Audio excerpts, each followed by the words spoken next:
This episode of Off My Shelf contains coarse language and adult conversation. Listener discretion is advised.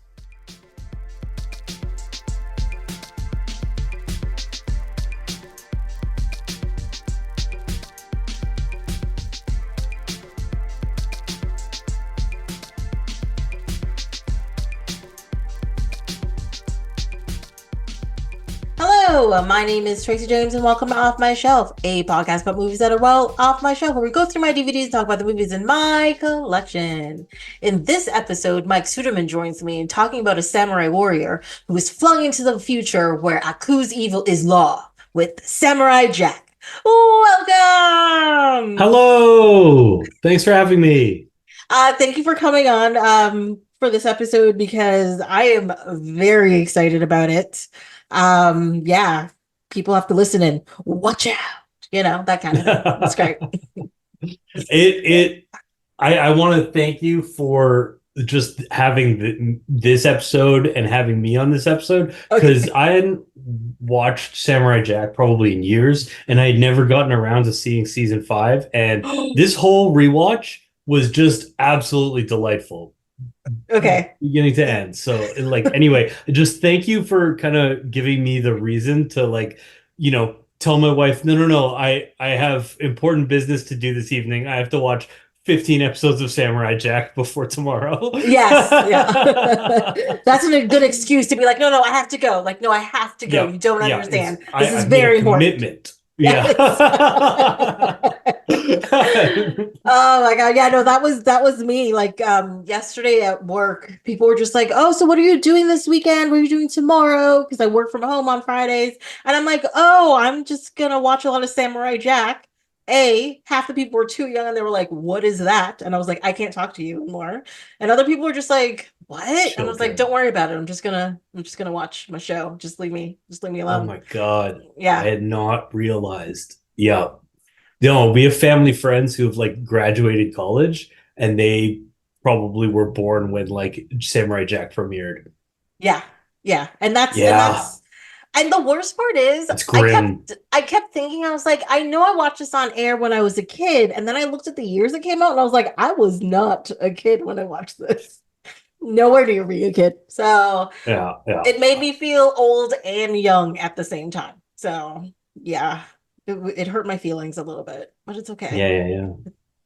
But incredibly, I know there's this whatever revisiting stuff, but just it holds up. It's so good. It's so good. Yeah, I was so happy it held up so well. Yeah. I the opening. I don't know if you have any ideas about how we go through this because I've not done a whole season of TV with you before, so let me know how to do it. But I can just start rambling and gushing, because the first 3 episodes is just it's a whole movie unto itself, and I'm just I was just watching those 3 episodes again, and I'm like, one, that could be enough. If just that had aired, I would be like, this is the coolest thing ever. But then there's 3 seasons, and then another season, 12 years after, or 13 years after the show ended, on top of it is even better. So good.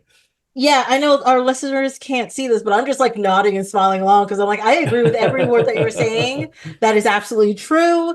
It really is just one of the coolest shows to just ever be on TV. And not just the fact that it's animated or whatever. It just it's really good storytelling and really good characters. Even one episode characters are just full. Sometimes even they're on screen for 3 seconds and they're dying, and they're like, Jack saved me, and you're just oh my God, I'm crying about this character, and it's ridiculous. It's just how they do it is fantastic. Yeah. That was something that really got me this rewatch, where it's the lack of dialogue. We talked about this a little bit a few days ago off screen, so I'll just say it again so that it's captured for the podcast. But because Primal has basically no dialogue, which is Genndy's show after this one. Well, I don't know if because I think Clone Wars came after this, and then anyway, I don't know what all Yeah, Clone he Wars did. came in. I actually think it came in the middle of this. Um, like in the middle Yeah, of the original airing of stuff, if I remember right. correctly. But Yeah, anyway, just that like the amount of storytelling that that the show does with just visuals, with just sound. There's like some words, and some of it is like playing it up for laughs, because like in order to communicate like their story message, it's like over the top. Like I have in my notes here, the first thing we see Aku doing in the future is enslaving literal puppies. Like he's like it's not subtle no, storytelling, but it's like effective, very like yeah, but yeah, just like each puppy is like that we see is like increasingly sad and adorable. oppressed. Yeah, and it's just like Yeah, it's but it's just it's good. It's good. yeah. So sorry, you just dropped Primal for a second, Sorry, and I yeah. just want to clarify for listeners. So Primal was the second to last show Genndy Tartakovsky, I always say his name wrong, created and put on I don't air even a know. couple of It years is ago. Genndy or is it Genndy? It I Genndy, is this I like don't know. a GIF thing? I don't know. I do not Okay, know. I always call him probably. Genndy. Okay, He's let's stick with that for Russian. now. I'll let Okay. you edit. Like, we'll do some ADR afterwards if we get it Yes. wrong. Voice over it, fill in the space, Yeah, it'll be fine. yeah. Yeah, and so it took me like 3 years to get you to watch the show, Mike. I don't know why. But Primal is fantastic. And like you said, it's about a man and his dinosaur, and about 90% of the show is dialogue free. But the stories that are being told are fantastic in both the classic sense and the current sense of being cool and a very interesting fantasy that is unreal. Yes. So just wanted to clarify if anybody wanted to find what Primal was. There's only 2 seasons, there's 20 episodes. Great show. Done. That's all Yeah, I had to say. yeah. I don't know if he did anything between the end of Samurai Jack, the revival of Samurai Jack, and then Primal. But No, uh, Primal was the thing he did after that, if I remember okay, correctly. Oh no, yeah. sorry, he did. Oh, that's right. He did um Hotel Transylvania 4. Sorry, before Primal. Oh no, in the middle of Primal. There you go. Really? Yeah. Oh, I hope he. You know what? I hope he put a roof, like replace the roof of his house or whatever, and that's great. I'm Damn right he glad. did. Yeah. You uh know, that's all good. yeah, and also You know what? I this haven't seen it. Maybe it's great. I haven't seen any of the Hotel Transylvania ones. Maybe four is the one that like is the banger. I don't know. I actually really liked 1 and 2. I did not watch 3 and 4. Yeah. So No. I don't know. But also to clarify, Star Wars Clone Wars did come out in 2003 and 2000, between 2003 and 2005, which so it started in the middle of the original run of Samurai Jack. Yeah. Yes.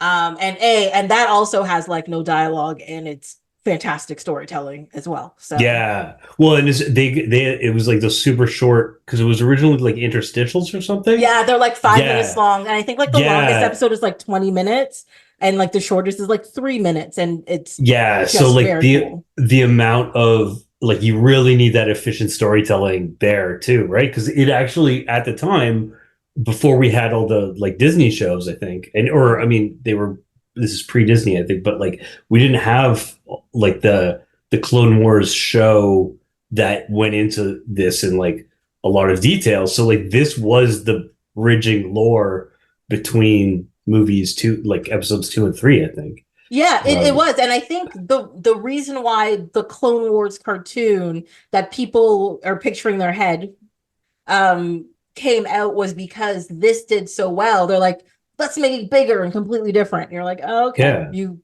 that then.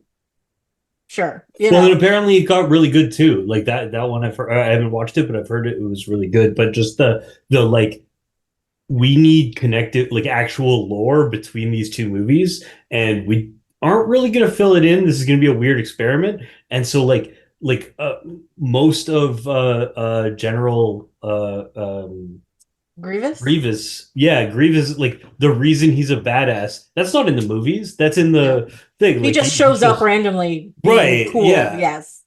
right. And like if you've seen these weird, no, like it wasn't because it was short, it wasn't scheduled regularly. I don't know. It was a weird experiment, but like again, if there's somebody who can tell a story or communicate a character and like how badass they are in like 3 minutes, that like Samurai Jack definitely demonstrates that ability to do that. It's so Oh good. yeah, yeah. It's like everything works together so well. Like the Hmm. design of the characters, they clearly took real thought into the voice work that went into each character, no matter how small the role was.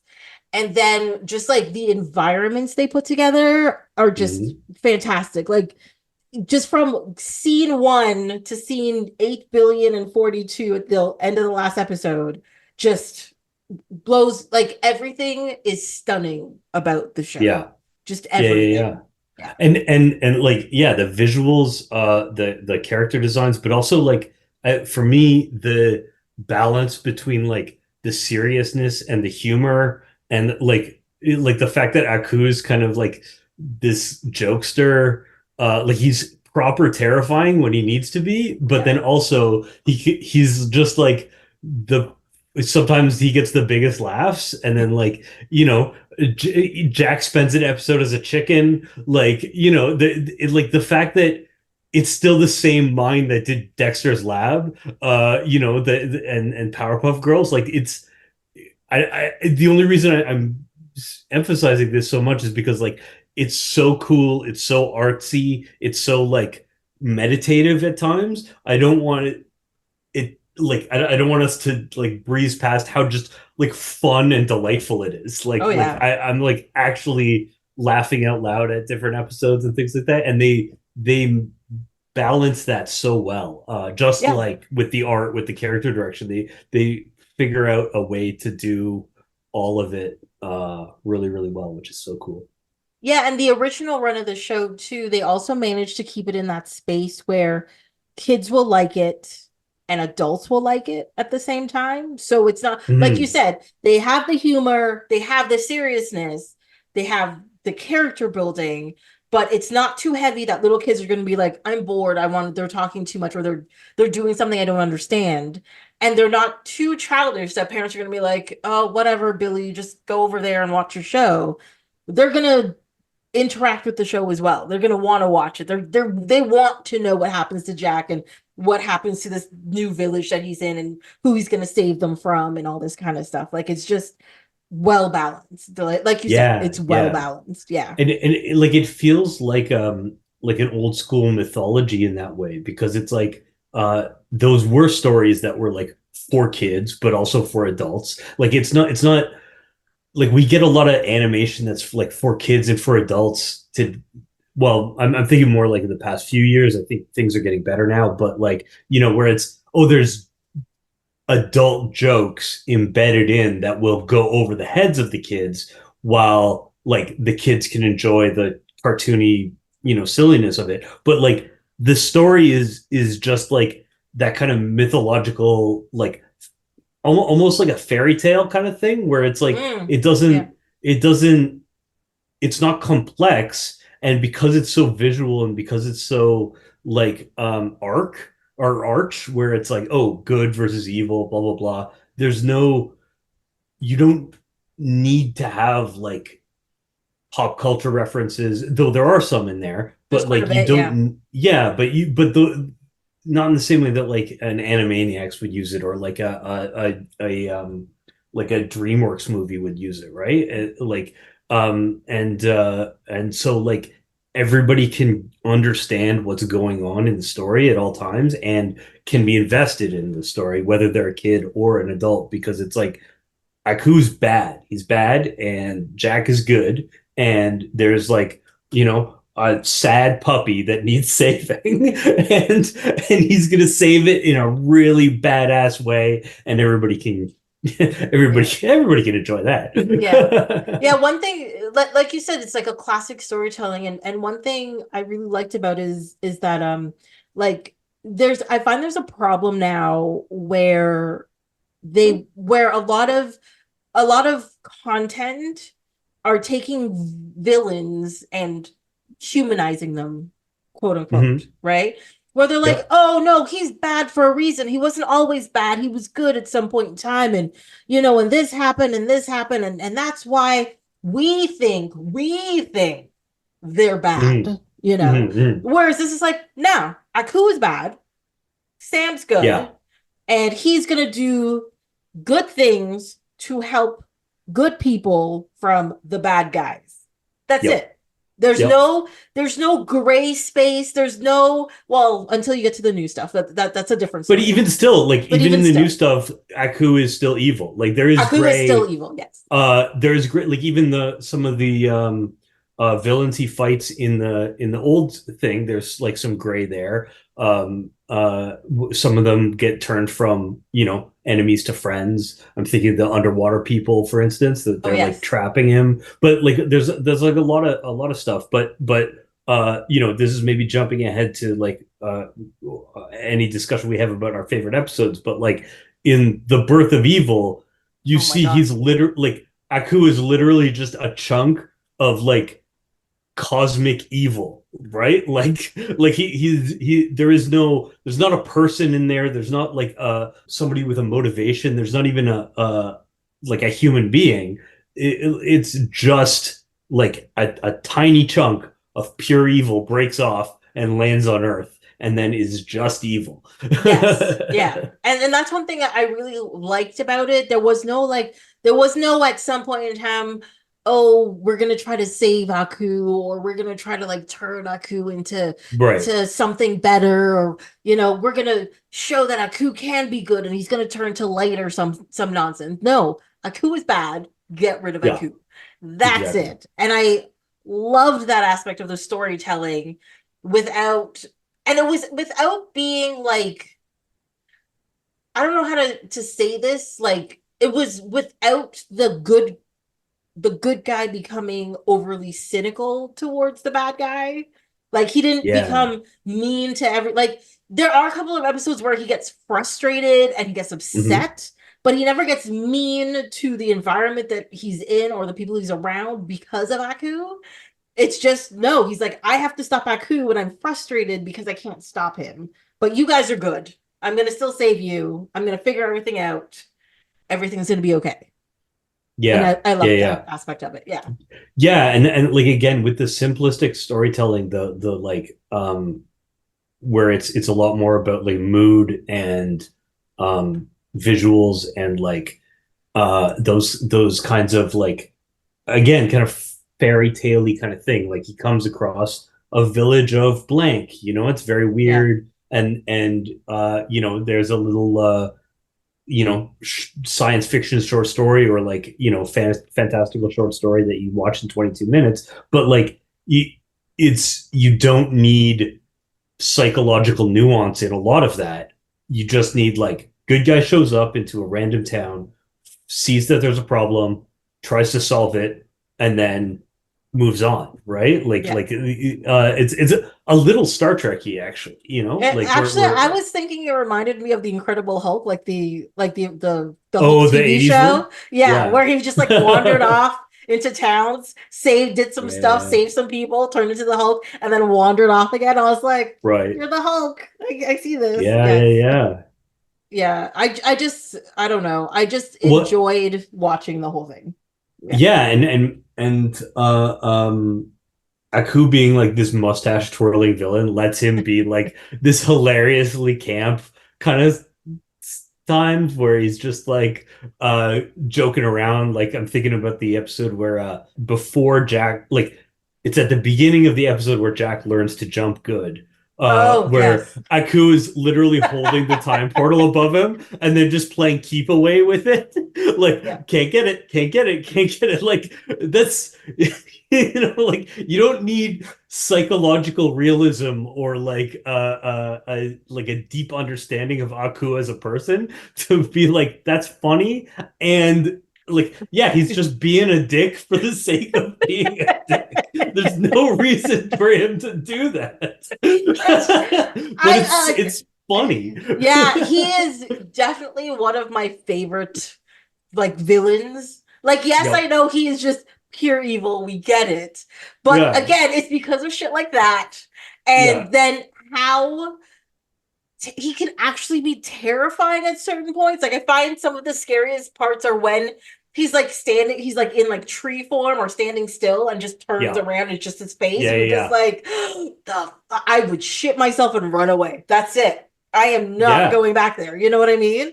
And he Yeah. like, and like when he gets like really angry and when he's like, I will destroy you. And he, like he says, he's a shape shifting master of darkness and he's shape shifted to these like terrifying creatures and just do all these horrible things. But then, of course, he'd be sitting at home, kind of bored, flipping through channels as he watches Chaos on Earth and be like, Yeah. ugh, this is boring. You know, like One of it would be my great. favorite Aku moments from the new season, and this isn't a spoiler or anything yet, because I mean, we're gonna talk about spoilers, I assume, but like, we're gonna want to talk about the whole last season, but just a little bit where he wakes up depressed and he puts his fires onto his eyes, like he gets them out like they're false eyelashes or something, and he just like puts them back on. He's like gets them out of a drawer. Oh, I guess I gotta put my face on. Puts his little fires on his eyes, and he's like, "All right, like that's so funny, Yeah, so funny." And yeah. but then, yeah, like in the first few episodes, like the 3 episode arc, when the we see him, I think maybe for the first time in the future, and like the little water people like in their reverse diving suits that are full of water Hmm. come in and they're like, hey, our ocean world has been destroyed. We've searched long and hard for an ocean that could sustain us. We found Earth. Do you think maybe we could live there? And Aku's like, yeah, I was the one who destroyed your ocean world. You can live there, but every month you have to erect a giant statue that rises out of the ocean to remind everybody how badass I am. Like, Yeah. that's just like, again, that like pure evil for no reason. Like, why does he need those statues? No And reason. no reason at all, you know. And it's Yeah. just like to take up space and everybody's got to see his face because they got to Yeah. know Aku's the one who's in charge. But I was also thinking about that. I'm be like, so how many months do you think it'll take up to take up the whole ocean? Let's see. I That's don't a good know. question. I don't know. Ocean's pretty Mm. big. Um, Yeah, but every month though, that's yeah, yeah, 12 a yeah. year. Well, we got That's to assume that probably they'll fail some months, and then he gets to go and punish them. Like he oh sets an intentionally unrealistic goal so that they're constantly on the back foot. That he can constantly like uh be like, oh, you haven't paid your debt this month or whatever, and then go in and like hurt people. yeah, that's kind of what he does, isn't it? Yeah. Hmm. Another episode that I really like that shows Aku's uh silliness is the last episode of the first season where he tries to sit down. He sees the kids playing Samurai Jack and Aku, so they're like playing around Samurai, like, oh, I want to be Samurai Jack. No, I want to be Samurai Jack. It's like, I don't want to play Aku. Yeah, I always get beat up. And then he's like, oh, I have to change the children's minds. And then he like tries to tell increasingly bizarre versions of fairy tale stories where he's the hero and Jack's the villain. He's like, no, I'm the good. Worship me, not this weird samurai guy. Yeah. uh, Oh my God. Yeah. yeah, Yeah. yeah, Just so you know, anytime I talk about TV shows, this is pretty much how it goes. If we like it, is we just gush about the whole right. thing. And then we're Okay. like, oh my God, this episode. I love that episode. What about this Yeah. episode? I love that episode. What about this? I I, love that. That's how I it goes. I think I might have lied. I must have done it one episode, one Oh season no, of you TV did. with No, you, you did. but Clone High. Clone High. Oh yeah, but Yes. that's only a single season, so Mm. it was like a little bit easier to just like literally list every episode. Like I like this episode. I like this episode. I like this episode. I feel like you gave me a spreadsheet for that one. That is possible. I I am a spreadsheet related person sometimes. The funny thing is I thought about putting together a spreadsheet for this because of how many episodes and like notes per episode and blah blah blah. And Mhm. I was just like, this is going too fast. I just wrote down just lines. Now, half of these notes, I don't even remember. Actually, I probably would remember what episodes they're related to, but we'll get around to them. We'll get there. Yeah, Yes. yeah. Yeah. Yeah, I wrote down a couple of trivia things, like how the first episode does not open with the iconic theme, only the second episode on Yes. does. And I mean, it makes sense because then it kind of Yep. gives away the story if you open the first episode with it, you know. Exactly. And that, and I checked and I was thoroughly amazed. I don't know why I should have been amazed, but I was. Will.i.am did the theme with his friend Really? George Pajan, who is also from the Black Eyed Peas. That I Yes. did not know. A Well, few, good. Well done. yeah, and just so you know, a few. So the first like 4 or 5 episode, it says Will.i.am, and about like the 6th episode in, it changes to Will Adams, which is Will.i.am's name, William Right. Adams. And I Yeah, was just yeah. like, I wonder why they changed it. You could just left it in Will.i.am. It's fine. Yeah, yeah, yeah. But then as soon as I learned that, you listen to it, you're like, oh, that's clearly Will.i.am. What are you talking about? How could you not have realized this before? I'm gonna have to go back and listen to that. Yeah. Yeah. Well, one of the things I had not realized, because like I'm a big fan of Futurama, but I hadn't realized that the Scotsman was voiced by John DiMaggio. So Yeah. you've got Hermes and Bender. Exactly. I love it. I love it. Well, the Yeah. voice acting in the show alone is crazy. Like it is Yes. crazy. Well, you have Mako who does Aku. He didn't come back for Yes. the last season, sadly. Because he was dead. Dead, yes. Yeah, Yeah. I just it's like didn't come back. It's like, yeah, I mean, I was unlike the Scotsman in season 5 who came back as a ghost with Celtic magic. I was trying to be nice about it, okay? But no, Mako is just unbelievable, iconic. Like that's why Aku. One of the reasons why Aku, like, I will never forget that like opening, like monologue at the opening of the show, like in the opening credits. It's just he sounds so good, and he's got such funny, like he can do the comedic timing and then also the weird I'm actually a monster kind of laughs. It's really good. And it's just like the guy who does the last season, he does like a decent job. Okay. Yeah. But it's just not the same. It isn't. Yeah.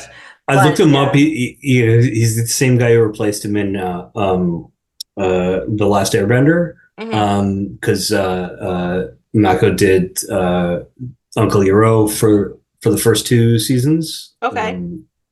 So like it seems like they hired him as like he's the guy to do the Mako voice. But yeah, I mean, again, it was fine. It was a good impression. That's all you can really ask for, I guess. That's what it is. It comes across as an impression. And that's the thing is you're just like, it's somebody trying to do the voice every time I heard Aku in the last season. Yeah. And like he gets the point across and Aku is still menacing and you're just like, holy shit, at certain points. I get it. But at the same time, I'm just like, that's not right. It's not right. Yeah. Yeah. No, I mean, it's incredible. It's just anyway, his voice work is amazing. We talked way back on this podcast about Conan the Barbarian and his role in that. And I have not a whole bunch, but I tried to write down every Conan the Barbarian reference I noticed while in my watch.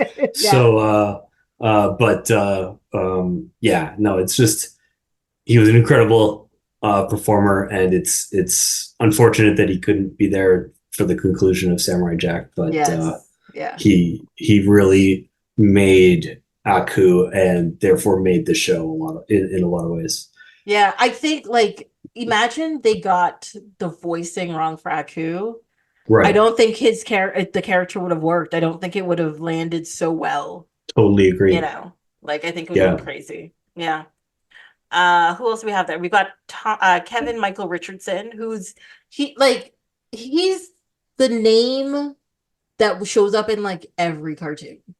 He's just Mm-hmm. like I think right now he does I think he's on Teen Titans. I think he does a Teen Titans voice. Mm-hmm. Tara Strong, who Cyborg. does the Yeah. voice in Ashi, was also on Teen Titans or Teen Titans Go. Couldn't remember, but It's sorry, Teen Titans Go. Yes. yeah. Yeah, she does Raven, right? I Yeah, think so. and Yeah. like all of these people they like do a main character and then like additional Couple voices, of whatever. things there. They're incredibly talented multi voice people, so they do like multiple shows, but they Yeah. also star. There's also Tom Kinney. He's in there. Yeah, I was really SpongeBob. glad that they brought him back for the fifth season and gave him more to do. But I did love the like absolute deadpan, zero differentiation, weird ass aliens in like that he voiced in season one. Like, Like the first time I heard, I was just like, was this like scratch audio that they decided to keep? Like, what is yeah, this? Like, this is crazy. and it's like no. They just like this is a show about making choices, and that was a choice. And you're like, this is weird. I don't know. And like it's the first opening movie arc, right? Like it's the Yeah. first 22-minute episode that's just a standalone, and they're like, uh yeah, we're gonna get Tom Kenny, and he's gonna do this flat voice that, like, anyway, We're gonna voice all of the aliens in exactly the same way. yeah, They're not gonna have any emotion. They're just gonna be kind of mean.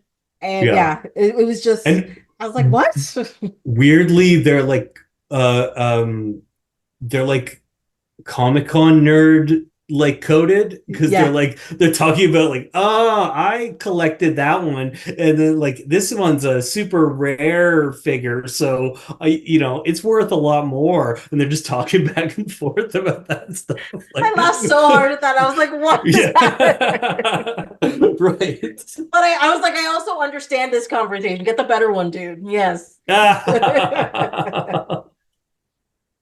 But yeah, like just the voice work on this show is crazy. They just got everybody.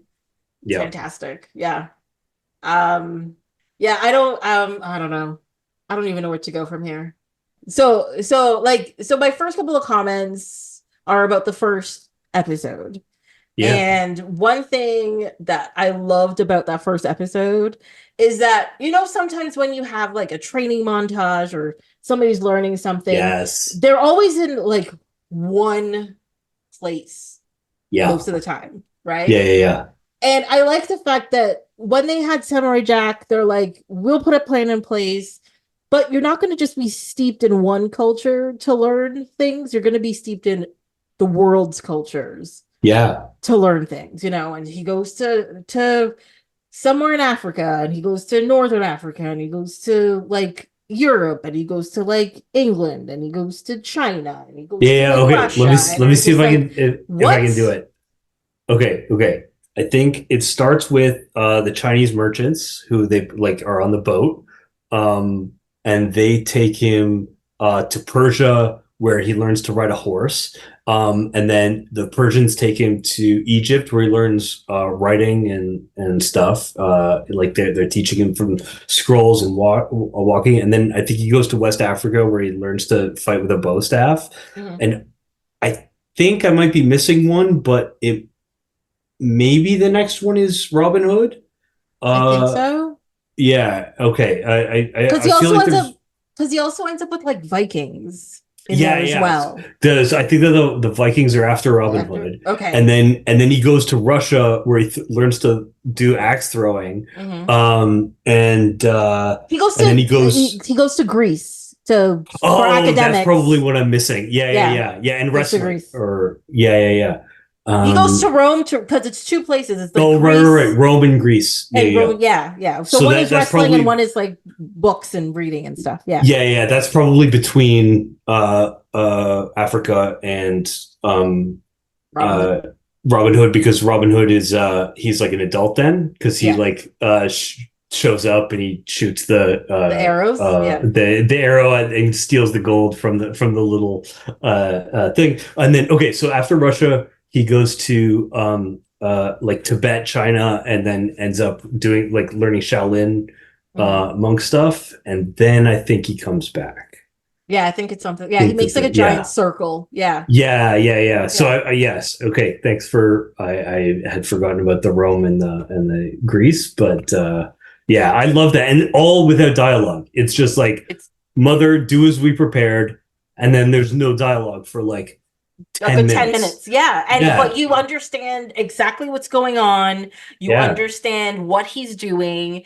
You understand that he creates bonds with all these people and things go well and he's learning and trying his best. And like they're not taking it easy on him or anything. But they're like, no, we're going to welcome you here. We're going to teach you about our yeah. culture. We're going to teach you all this stuff. But also, if you notice, he never is forced to get rid of his own heritage or Hmm. anything. He's Yeah. allowed to dress and be Japanese in his own way while he does all of these things in these places. And that's the other thing that I really liked about that whole thing, where like I find like a lot of training things and stuff, they're like, no, you have to dress and be just like us, or Right, else you're right, not doing it, you know? And they were just like, no, you be you, but learn this thing that we're teaching you. right. Done. Yeah. Yeah. Yeah. And it very much like they keep that theme throughout the whole show, which is it's the people of the world against evil, right? It's like Yeah. the idea that this whole plan has been put in place means that like people around the world have been talking about what happens if Aku comes back, and like they're part of the plan, right? It's not like they're when they give baby Jack up, he's not called Jack at this point, obviously, but like onto the boat to sail away, like the captain's not surprised. The Persian horse rancher, whatever it is not surprised when Jack shows up. It's just like, oh yeah, okay, now is the time to learn. We're gonna teach this guy, and that's gonna be the plan. Is that he's gonna be the guy who fights Aku. So we're all gonna, the people of the world are gonna like train him, and then we're all gonna root for him, and hopefully he defeats evil. Yeah, and that's what should happen when evil's taking over the might take over the planet, you know. Let's get everybody together and try to stop that. That's a good thing. Yes. One would hope. One would hope. One with fingers crossed. I don't know exactly. Yeah, and like and the fact too that they didn't just take into account that like no, he has to be strong to beat up Aku. They're like, no, you also have to be smart. So we're Yeah. going to teach you how to write. We're going to teach you how to read. We're going to teach you how to use your knowledge. You know, we're going to teach you critical thinking, street smarts, and book smarts kind of thing in there, And which was necessary. and ethics, like the very much, it's like it's about righteousness, right? He is if he certain episodes play with this more than others, but like if he is not on the path of righteousness, he's going to lose his way. Like he needs to Yeah. be doing good all the time, otherwise he will have failed. And like he steps away from that in a couple of episodes, and he wrestles with that, like that becomes the theme of the episode or whatever. But like he needs all of that knowledge and all of that like training to be able to know right from wrong, like Yeah. so And that to he can also realize when he's doing wrong to come back exactly. to the right. Yeah. Yeah. Yeah. Yeah. Yeah. The show is um deep. It's so good. it's good, but again, it's like mythology, right? Where it's like there's like endless nuance, but at the end of the day, it's like, oh, you got to be good to defeat evil, right? Like it's not Yeah. complex, but it is deep. I don't know, Yeah. like it's Yeah. Even if you don't know the mythologies, you know yeah, that they're good.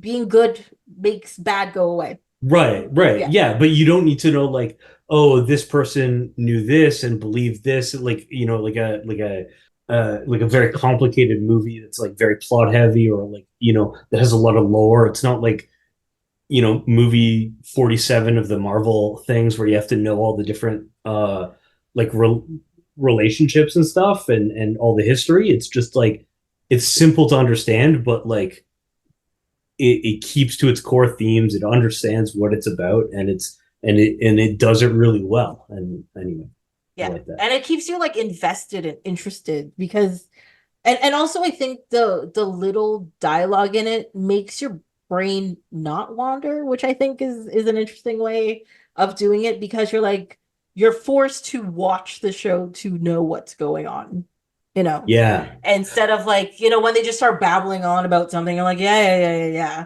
yeah. You're just like watching to see like, so he's doing this so that this is happening and this is happening, and it tells you the actual story just by looking at it. And you're like, yeah, oh, yeah. yeah. Though I do find it's a lot better watching it at my own speed. I do remember, and maybe this was just like teenage brain, but like there would be times when it was airing on TV way back, and I would put it on, and I'm like, oh, I like Samurai Jack, and just like the tone of that particular episode, I wasn't sure about until like whatever, and like I might not have been in the mood for that particular tone of that episode. Like, oh, is it a more comedic episode? Is it a more serious contemplative episode? Or like whatever. And like if I'm not in the mood for that, like it's weird when it's just like linear TV where it's like you could either just watch this one episode or not at all, right? Whereas like Yeah. if I'm like I want to watch an episode of Samurai Jack, I sit down, I click play, and then I get that episode. Like that, I find it's a show that benefits from like being in the right mood. Yeah, and also like because of the moodiness of some of the episodes, like things like ads popping in the middle, especially when it's on Yeah. like a kids channel, and all of a sudden you're just like, oh, it's a really sad, quiet part, and all of a sudden it's like, buy this thing, and you're just like, Right. oh my god, and it pulls you out of that kind of space, and watching it from Yeah. end to end, solid. You're like, oh, nothing's pulling me out of this mood and this space, and you get more into it and get a little bit more moody, and you get a little bit more like happy or whatever mood they're going for that episode, you get more into it. Yeah. Yeah, Yeah. Yeah. yeah. Yeah. Oh my god, the things we had to put up with when we were young. Oh, television. Seriously. Kids these days don't understand the pain that we went through. Okay. No, no. Instead Yeah. that they've got their own weird pain trying to watch YouTube with like 50 million unskippable ads or whatever. Yeah. um what's also weird is like I had it's such an episodic show, but they really brought in the continuity. Like the I guess it's the fourth episode, but it's the first episode after again the the opening movie, um, where they introduce the Woolies, and they come up multiple times, especially in Yeah. season five. Like in the Yeah. season five, they do a lot of continuity stuff, but it's just like they're there multiple times. It's not just a throwaway, but it could be if again like it's a show where you could totally miss a bunch of episodes and then just pick up exactly wherever you wanted to be watching at that time, like in that linear TV fashion. Like, oh, I was on vacation, I didn't watch Samurai Jack. I'm back. They aired like four episodes in between. I'll just watch the next one and I'll be caught up. Like you don't need Yeah, a it'll be bunch of fine. lore or anything. It's just like he finds himself in a new situation. 20 minutes later, it's more or less resolved. So Yeah. yeah. And I love how every situation is kind of the same, right? It's usually they're being Mm-hmm. oppressed, he stops the oppression in some way. Done. Yep. But I like how each time it starts differently, Mm-hmm. and the creatures or the mechanical things or whatever he saves or whoever the oppressor is different. How he resolves the issues are all different. It doesn't seem, I find they don't come across as cookie cutter, even though technically it is cookie cutter. I totally agree. Like their little origin stories or whatever of the various like peoples that he saves are always like different and weird, or like there's a very strange like magical thing that happened in the past and he's like stepping into the middle of a story or something. And so yeah, like um just like like I'm thinking of the again the underwater people where again it's just they're oppressed, but it turned like they are doing they're tricking Jack. They've tried to betray him, and that's a storyline we've seen before too already. And this is still season one. We've seen like, oh, the good guys he thought he was saving turned out to be bad guys. But also, like it turns out that they were oppressed because of Aku, and they wanted to catch him in order to get their freedom from Aku. Like yeah, it's just it's neat. But then also like the Guardians of the Well, where they're also oppressed and need saving, but they've been transformed into the greatest warriors ever, but are enslaved to forever defend this well. Mhm. Like those kinds of things. Again, it's like if you zoom out too much, yeah, it's just all he does is uh, show up, find some people that have been oppressed, saves them, moves on. But each one of the like those two episodes are completely different stories and feel very different in getting that resolution, like getting to that resolution. Yes, So yeah. yeah, And also, I think because the creatures are so different and their environments are so different, it just yeah, makes it feel completely different as well. There's a continuity in the art in the show, so yeah. nothing feels out of place. But also, if you look from episode to episode, everything is just so different at the same time, Hmm. if you know what I mean. And I find it interesting how they managed to pull that off. Yeah, I don't know what exactly the term is for it, but it's like it's not like highly detailed world building. It's very loose world building, but like so it gives them so much room to play around with it. They've got magic, they've got science fiction. They can lean into either one of those or both in any given episode. They can like lean into, oh, it's just a bunch of like humans, or they could lean into, oh, it's a bunch of like crazy creatures, like aliens and robots and whatever. They can go so many places with it that yeah, just visually, they can do whatever. They can do so much without like tying themselves down to like specific world building, right? Yeah. Like there's apparently just a giant clan of Scottish people, and it's in the same world as the Woolies who had an ancient civilization, and then like it's in the same world as Aku's spaceport where he like gets his first refreshments in the first episode and the dogs meet him. Yeah. Like Yeah, the all of talking these dogs, things, like what? right? Yeah. Yeah. There's like a rave and like zombies and Haunted yeah, just houses and haunted. Yeah, yeah. like ghosts exist. Like it's just they can do all of these things because they've got this like I don't want to say it's incoherent because it feels very coherent. Coherent. It's just not defined. So Yeah. like any like an episode shows up and it's just he there's a long rope bridge and he's just walking across it for days and days and days. There's just a giant rope bridge. We don't need an explanation. Like we don't need to like where is he going? Where is he coming from? We get like hints about that, but that doesn't matter. It's just like there's this huge ass like there's this huge ass bridge and that's what the episode is about. Or Yeah, there's yeah, a but also even in that one, okay, so there's a huge ass rope bridge. He's walking across it yeah. for days. He bumps into a Scotsman, and then they get Yeah. attacked by Who has a hillbillies gun as a as a leg.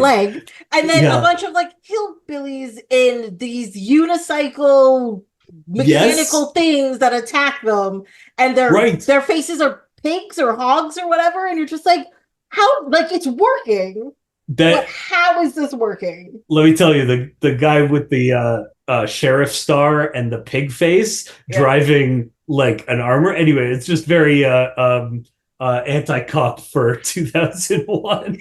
But yeah, like they seem to have like these unicycle robot killer machines that are designed specifically to drive on this one bridge. Like, it's so good. And you like they just show up. We don't need backstory. We don't need to understand where it's just like bad guys got robots and they try to kill Jack. Yeah. That's all you need to know. And all they got to do is survive, and that's what happens. Right, Yeah, right. and it's great. It's so good. Yeah. And so yeah, we've got this robot thing, and then also in that same episode, the Scotsman like is like, oh, you can't break my sword because it's got Celtic runing magic on it. Like, Jack has a magic sword, and so he tries to shatter this other guy's sword. It's like, oh, I also have a magic sword. It's like it's different magic, but like what? Yeah. Like And at that scene, you're like, what? And also you're just like, huh, that's cool. You just go with it. You go with it. It's this kitchen sink where like again, it doesn't feel like somehow they managed to be able to just make stuff up on the fly so easily, and still so little of it feels like Deus Ex Machina or something, where they're just like, oh, and then we invent something, and then that gets him out of trouble, or it like changes the thing, or oh, I didn't know they could do that, and now they can. It's just like the world is wacky and wild, and Jack just like has to navigate it as he's like this one point of stability and sanity in this bonkers universe. Chaotic place. Yeah. Yeah. I love my favorite just like background character that I thought was like the weirdest thing is in the episode with the chicken, like when he turns into the chicken. Yeah. And at one point in time, he just in the background, they walk past this dude who's standing there, and it's a guy. He has one leg in the middle of his body hitting the ground, and then two legs sticking out of his head. And I was just like, I don't know why he's there, but I like that guy. And he like ever since I saw him, I was like, that is my favorite random background dude. Like, Yep. It's just so outlandish and weird and ridiculous that yeah, he sticks out. But I'm like, yeah, he belongs there. That's right. Where he should be. Yeah. It's weird. Yeah. I had a similar kind of thing. I didn't pick out a specific one, but in the episode where this is season 4, so I don't know if you anyway, the Scotsman is sailing with Jack to try and get his mind back, and there's sirens. But anyway, they're on a pirate ship, and each pirate is drawn like it's not like the art style is different, but they're each a completely unique character that's been drawn very differently. And like these characters have no dialogue; they're just background characters for crew on this ship, and each one of them like has clearly been thought about, and like somebody thought like, oh, this person's like wearing this like half shirt and has a necklace full of bones, and the next one's like a real skinny tall guy who like has a peg leg, and like it's just instead of just like copycatting a bunch of background pirates, they spent hair with each background character to make them look unique, to make them feel unique, to make the whole world feel like it's full of bizarre, unique individuals. Yeah. Like they did that in the rave episode too. Like the scenes where like all the rave kids are around, like every single one of them, right? Completely different. Yeah. And like, yeah, sure, 3 of them still have white pants, but like their hair is different, or their shirts are different, or both, like, and one's wearing a hat, and one's wearing goggles, and one's got a big necklace on, and one's wearing green, and one's wearing purple, and you're just like it makes the world feel like it's filled with different people and different things, and with different ways of expressing themselves, the same way as like our world is where like you don't go into I was gonna say you don't go into a crowd and everyone's dressed the same, but I've definitely seen groups where you're just what happened here. I've seen it, but it's true. It's like for a majority of the time you go out into a place, you go into a crowd, everybody looks different. Everybody looks different. And where like a lot of cartoons and stuff, or even like a lot of movies, they're like, we've got 5 people, we're copying and pasting. That's it. Yeah. And that's everywhere. And you're just like, I mean, sure, it's full, but are they different? Not really. So this isn't a favorite background character, but it's my favorite like one of my favorite deadpan comedy moments is in that rave episode. Because it just, if I'm remembering correctly, it opens on an innkeeper sobbing on his desk and Jack showing up and he's like, I would like to rent a room. And he's like, and the innkeeper's just like, okay, continues to sob. And then he like gets the key, takes him up the stairs, constantly sobbing, and he's like, "Here's the bed, sob, sob, sob. Here's the bathroom, sob, sob." Like he's just showing around, and finally Jack is like, is everything okay?" It's just like it goes on so long. He's just like crying, and but like both of them are refusing to acknowledge that this man is weeping openly, like cartoonishly. Yeah. My favorite part about that is when he shows the bathroom. It's just like a hole in the floor. It's great. Yeah. It's great. Yeah. I loved it. Right? We're in sci-fi rave land. Yeah. Like and it's still just a hole in the floor. Yeah, it's like a medieval village he's in for some reason, and you're just like, what's happening here? But sure. But again, like it doesn't feel that weird. Where you're just like, I don't know. Listen, it started with samurai time travel. We've just gotten weirder from there. Just let it happen. Let the weirdness wash over you. Just accept what it is. Just take it. Take it. Yeah. Oh my god. That also maybe all the kids have been lured away to the evil rave because they've got flush toilets there. That's all it is. Yeah, they're like, look at this, it's flushing. Yeah. They're like, hey, do you want to do drugs and stay up all night? It's like maybe, but also, it's like, well, there's a flush toilet there with toilet paper. I'm there. Done.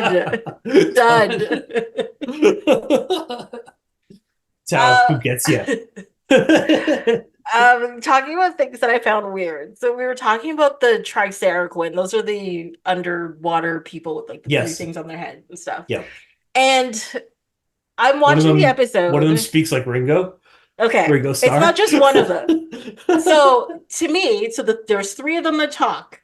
Yeah. And one sounds like Alec Guinness, one sounds like Ringo Starr, and one sounds like Sean Connery. Is that just me?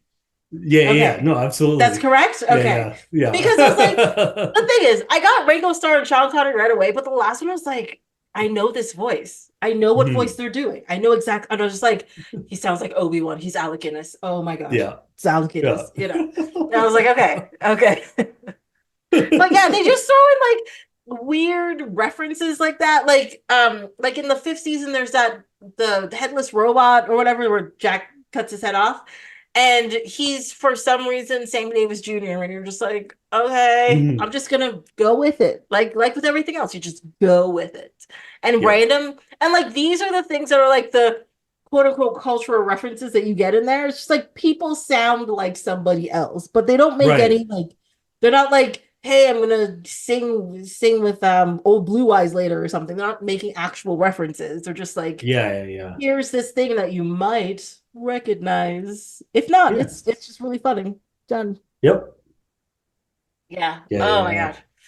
And also you brought up the Scotsman. I fucking love the Scotsman. He's so good. The Scotsman. Oh my god. Okay, I spoiled myself. So yeah, I had not seen season 5 before I was preparing for this podcast. Okay. And then I spoiled myself because I went to the Samurai Jack wiki to find out, to confirm that it was John DiMaggio that did the voice. And then right at the top of his vital stats, it says deceased. And I was like, oh no, he dies. And then so I'm watching the episode. I watched the episode when he dies in season 5. And I'm like, oh no, but I guess I knew it was coming. And then like 2 seconds later, he's a ghost. And he's like, all right, cool. And it's like Celtic magic. That's it. It's fine. Yeah.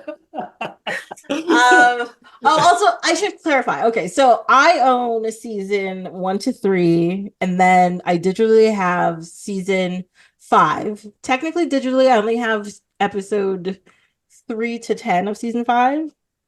So I didn't watch season 4. So if you make references, you have to be very clear because then I don't know what they are. And yeah, I have a very good idea of the first 2 episodes of season 5 because they just took my breath away the first time I saw them. I was just like, what? This is crazy. So yes, so just so you know, that is what I watch. Yeah. That's what I watch. Nice. Yes. Yeah, Um, and for me, I watched the first full season of one.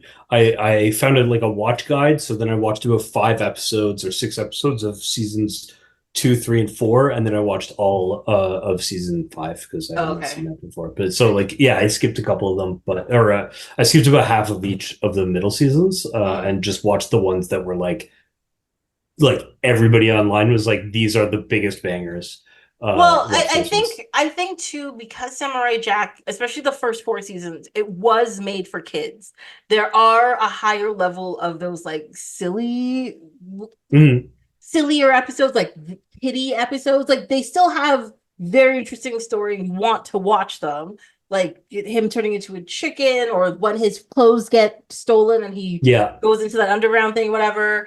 The weird blue monster that follows him through like the forest and stuff, and then turns into a big monster that saves him in the end. Like those ones are they're kind of they are legitimately childish, right? And Yeah. they're good episodes to watch. They're just not like as an adult, you're just not like I'm real into these. You Well, know, especially if I'm binging them through, like, and even just like the slow contemplative ones, it's like after you watch like 6 of those in a row, you're like, okay, I think I might be getting like a little overdosed by it because again, it would have been coming out once a week.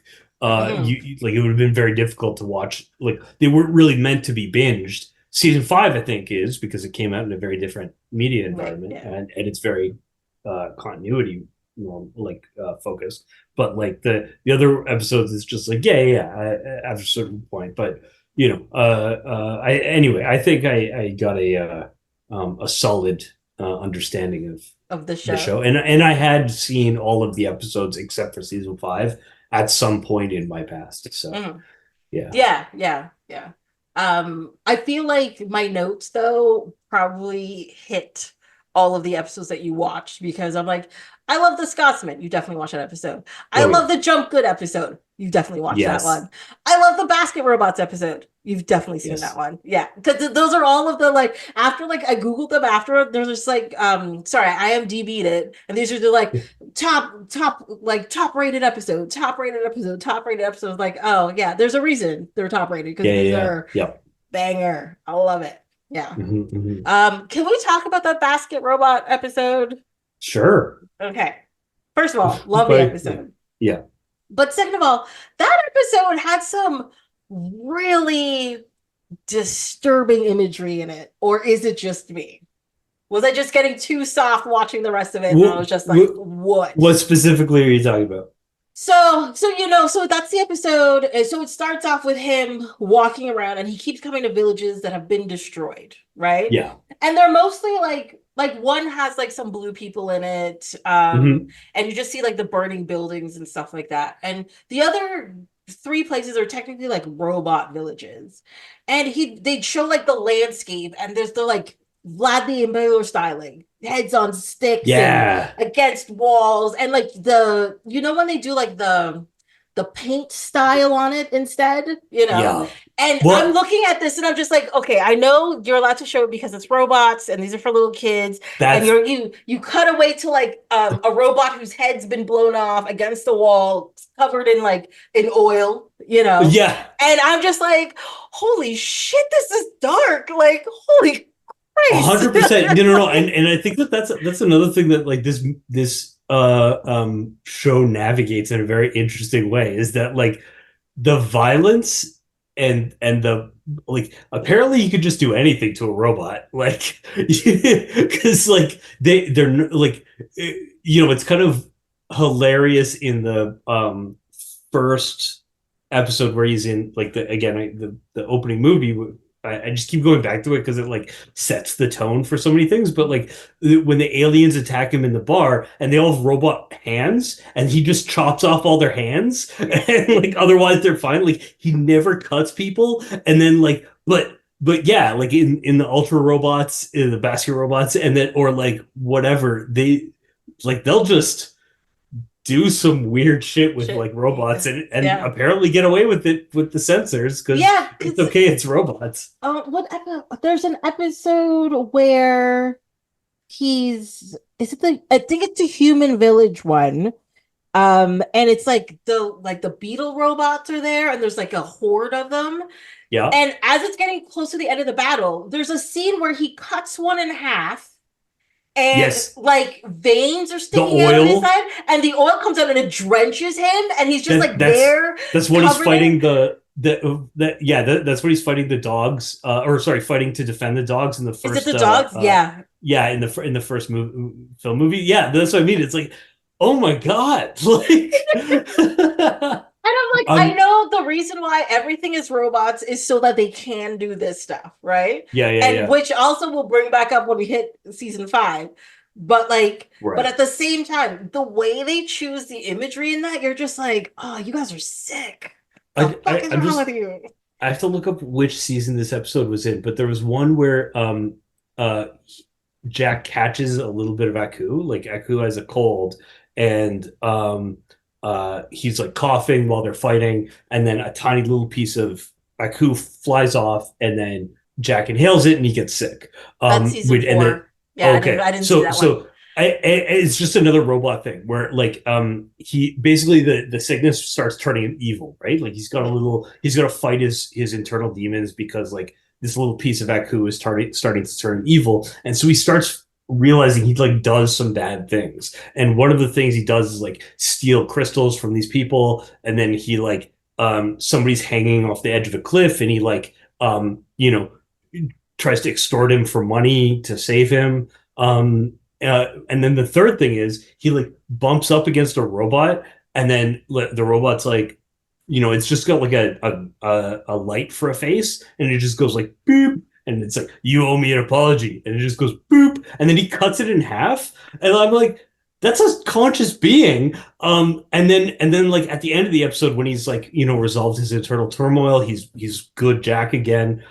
He goes back and makes things right, but he doesn't go to make things right with the robot again. Like that robot's just fucking dead. Yeah. Yeah.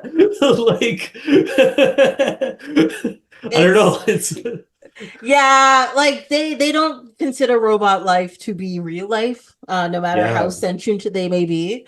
Because they show throughout the episodes of the show, this world has sentient robots that yeah, live a life and are part of society and all that kind of stuff. And some of them are bad guys that attack Jack because what is it? Aku's offering 2 Googleplex for him. yes, Uh I looked at that number and I was just like, no wonder everyone's in debt because I would try to kill him for this kind of money. I right? don't know anything. I would kill him for this kind of just so you know, a Google, so that is 10 to the power of a Google, and a Google is 1 followed by 100 zeros. So that is some crazy big number I wasn't even gonna try to write out. Yeah, That's not what I was gonna do.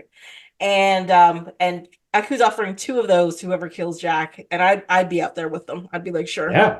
I'm doing this. Let's Yeah, yeah, yeah. make this Though, happen. with inflation, like, what does that really get you? That's like 150 Googleplex right now. That's crazy. Crazy. But yeah, like it is kind of But disturbing that like, robot lives do not matter, whether right, they're good or bad or whatever. So well, and like you say with the ultra robots, he comes across a village. Clearly, these robots were like living peaceful lives, like conscious beings, and then these robots just came through and ruined them. But like, uh, uh, but it's okay because they're robots, I guess. yeah. I mean he does end up, saving them later. Yeah, Because they show up to help with the battle at the end of season 5. yeah, But yeah, it's just like I'm like, so how are you balancing your feelings for robots then, or your yeah, consciousness for them? But also that episode, that fight with the 8 different robots and like their abilities and all that kind of stuff. Holy shit, that was good. That's just yeah, it's a half an episode that's just fighting these robots, and you're just like, oh my god, what's gonna happen? It's great. yeah. It's so great. Yeah, like that's the thing is some of the episodes are just like, hey, we're just gonna do an action scene for like a long time. Yes. One of my favorite episodes like of all time is the well, like I really love we already talked about it a little bit, the archers defending the well, those three guys, and then he like has to blind, like he puts a blindfold on, and then the art style changes to reflect his like hearing. Yeah. But the first episode, and sorry, this is another season 4 episode, is the first episode of season 4 is when he fights against the ninja, and he like they're in the house and the sun is going down, and then by the end of the episode, it's just a long fight the whole episode, and by the end of the episode he's like, oh, you know the shadow, so you can disappear into the shadow, but I know the light. And so he like wraps his face up in like a white cloth, and then it just goes full monochromatic where the two of them are fighting, and like the background is only streams of white and black, and so you can only see the opposite character when they're in the thing. So you could see the black ninja when he's in a beam of white light, and you can only see Jack the white ninja when he steps into the shadow. Otherwise, like it's totally, I think it's just, again, there's like basically no dialogue. It's just a fight. But it's so cool. That is amazing. I'm sad I missed that Yeah. one. See, now I just feel like I have to track down season 4, and I kind of want to add it to my collection. So like buy the actual DVDs. Yeah. Have them. Highly recommend. I told myself I wouldn't do that anymore, but I think that's gonna change. There's a 2-parter Scotsman episode. I know. I was so mad when I noticed that. I was like, I want to see it. Because as I said, Scotsman, favorite character. I like that he just yells insults at him the whole time. It's great. And especially the one when his wife, when they go save his wife, they find his wife's just mad and yelling, and he's just got this like doe-eyed look. He's like, isn't she the sweetest buttercup? I don't know what accent that was, I'm really sorry. But it's amazing. I kept going back and forth of whether Genndy like has a specific fondness for Scottish people, or like Scottish people like did something terrible to him as a child. Like it's one of the only like cultures that seems to have survived the apocalypse, where it's just like a bunch of Scottish people living in a castle wearing kilts. Like that's it. That's all you need. Yeah. I think they're great though. I think they are great. It's so good. Yeah. It's just like, but the characterization, they've all got like super messed up teeth. They all are like odious in some kind of way. The druid is super cool. That's the one with the wife, where the druid's like, you got to prove your manhood because you're not as big and burly as these other Scottish dudes. When he said something about when he first meets them, he's like he's wearing his like pajamas or something. Maybe he hasn't done his laundry. And I laughed for like 5 minutes. I was like, you can't do that. You can't say that.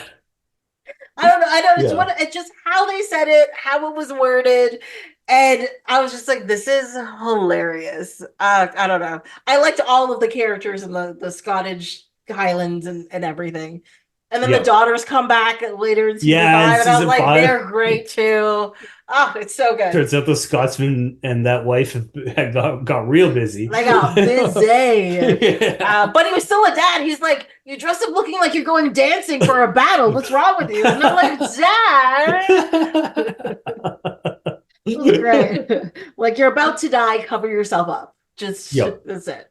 I thought that was great. I don't know, like everything I say about this show just makes me be like, it's good. I love it. It's so great. What other highlight episodes? Let's see. Well, it's not a highlight episode. Like I have a note. I think we've already said this, but I love how this show uses iconography and story inspiration from cultures all over the world, like all sorts of like just cultural things, religious things, mythical things, art, from architecture to clothing style to the gods being represented to the stories being told. Because I mean, like they retell 300, like they're Spartans for some reason, and you're just like, this is fantastic. Like it's just rocket launcher spears. So good. But they still had the techniques with stuff, and they go in the building and the thing, Yeah, and yeah, oh, yeah. I Yeah, loved yeah. it. They do all the like shield formations and stuff. Yeah, Yeah, yeah, yeah. No, yeah, it's I so thought, good. oh, I loved it. Oh, the Emo Kandi, I loved them. Those are the cat space hunters who travel by Yes. fire.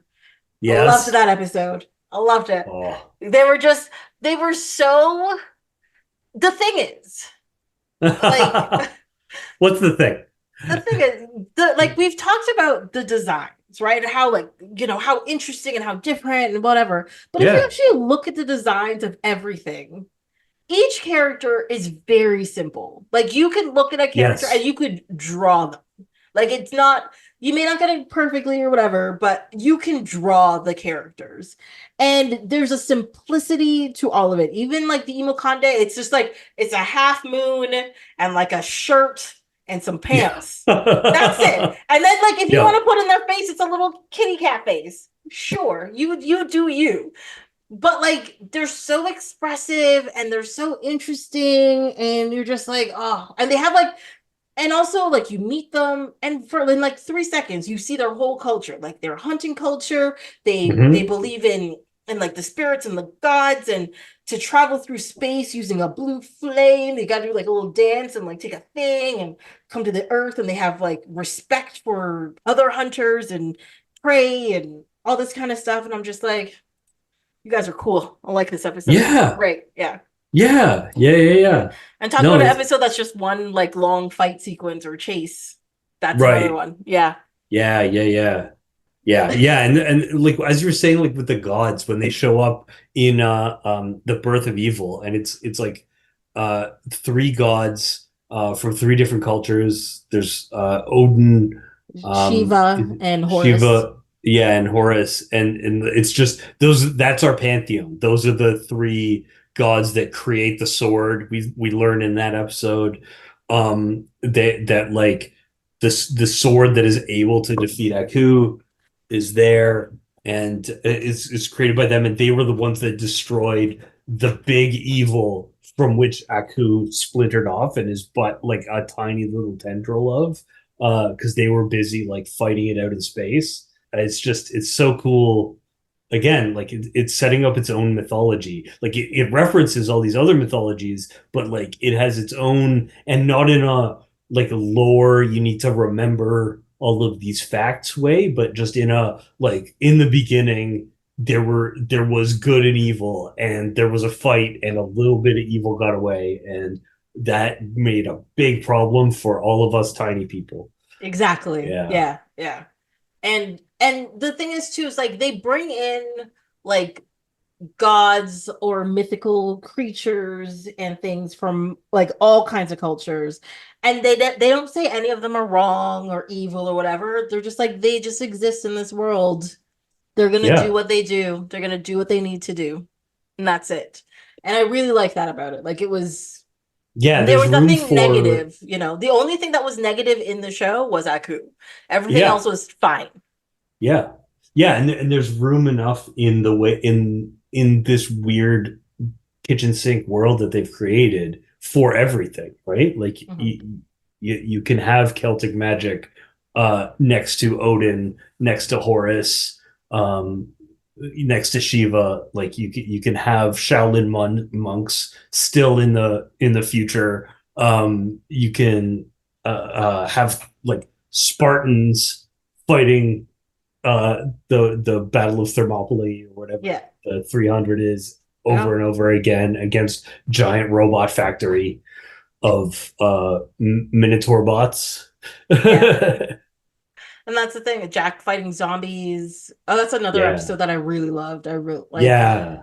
That's also an episode where it's like, that episode's legitimately creepy and scary. Like I don't care what he Yeah. says. It was legitimately like, what?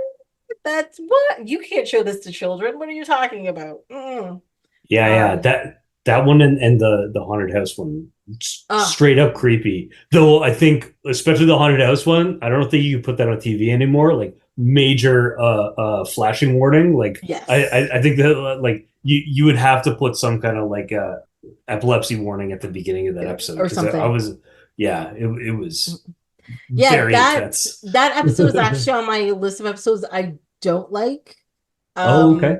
And I think it's because it makes me like uncomfortable. Like I It watch, I'm like, is. I don't like Yeah. what's happening. I don't Yeah. like this, you know. I pretty much like one of the things that I love is when the art style changes, and that's one of the ones where that's like a core one where he goes inside himself to fight the demon in the ghost realm, and so like the art style like really changes, and I love those like transitions in this show whenever they do that to try and like demonstrate like an interior world or another world or like something like that. So that's one of the reasons why I like it. The other reason is just because it's fucking creepy and I like creepy stuff. Well, that's the thing. It's just so creepy. It Yeah, just makes me uncomfortable. I'm like, I'm not enjoying my viewing experience right yeah, now. fair This is not enough. making me happy. Yeah, There are so many other episodes that are good. Well, yeah, yeah. go and watch the one that you want to watch. Yeah. Like the couple on the train episode. I mean, I know it's kind of silly, but it's the Wild West, and you got like a married or ex-married couple, I don't know, divorced couple, and they're on the train and they're both bounty hunters trying to get Jack, and they're like fighting each other Yeah. and then with each other, and you're just like, what? It's Like kind of like it's a not quite a Mr. and Mrs. Smith kind of situation. It's kind of the opposite where they're like rivals, but yeah. exactly, yeah. Um, oh, and talking about a really awesome characters that I wish we saw again, unless you saw them in season 4, but I really liked the Guardian. So you know the episode where he's on like a bunch of different creatures, and then he Yes, ends up fighting a guy in front of a portal, he does not show and up again he except in season 5 you see his his glasses. glasses on the floor. Yeah. But I Yeah. was, and because he goes back and he's like, oh, I've been here before. And I'm like, oh, that's where the portal is. They're That gonna was see the the one last portal. And you're portal. like, yeah, no, it's been Oh, destroyed. And I was like, no. yeah, yeah. Okay. Yeah. I was like, Yeah, I yeah. really wanted to see that guy again. That would have been Again, amazing. yeah, he was amazing, but also like what was so impressive to me about it was that like we've seen all these crazy creature designs. We've seen robots, we've seen like aliens and monsters that look all weird, and then he is just like pretty normal. And then he turns out to be the one guy who can beat Jack. I And know. you're like, what? Right? Like it's just because of course, like he shows up and Jack is like, well, no, I've done tests before, I've proven my righteousness. I gotta fight past any number of guardians by season 3, right? Like this is Mhm. not new to me. And then he's like, oh shit, I'm losing. Oh shit, I'm losing. Oh, I can't win. Like this is a fight. Jack won't win. And you're just like mind blown. What? Yes. Yeah. Yeah. And it turns out he is the one that's supposed to go through, but just not yet. Yeah, but then he And so, doesn't. and then he doesn't. It gets destroyed, and he doesn't go through it. And Yeah. you're like, "What is going on?" Yeah, Yeah. So yeah. should we talk about season 5 now? Um, yes, we can talk about season 5.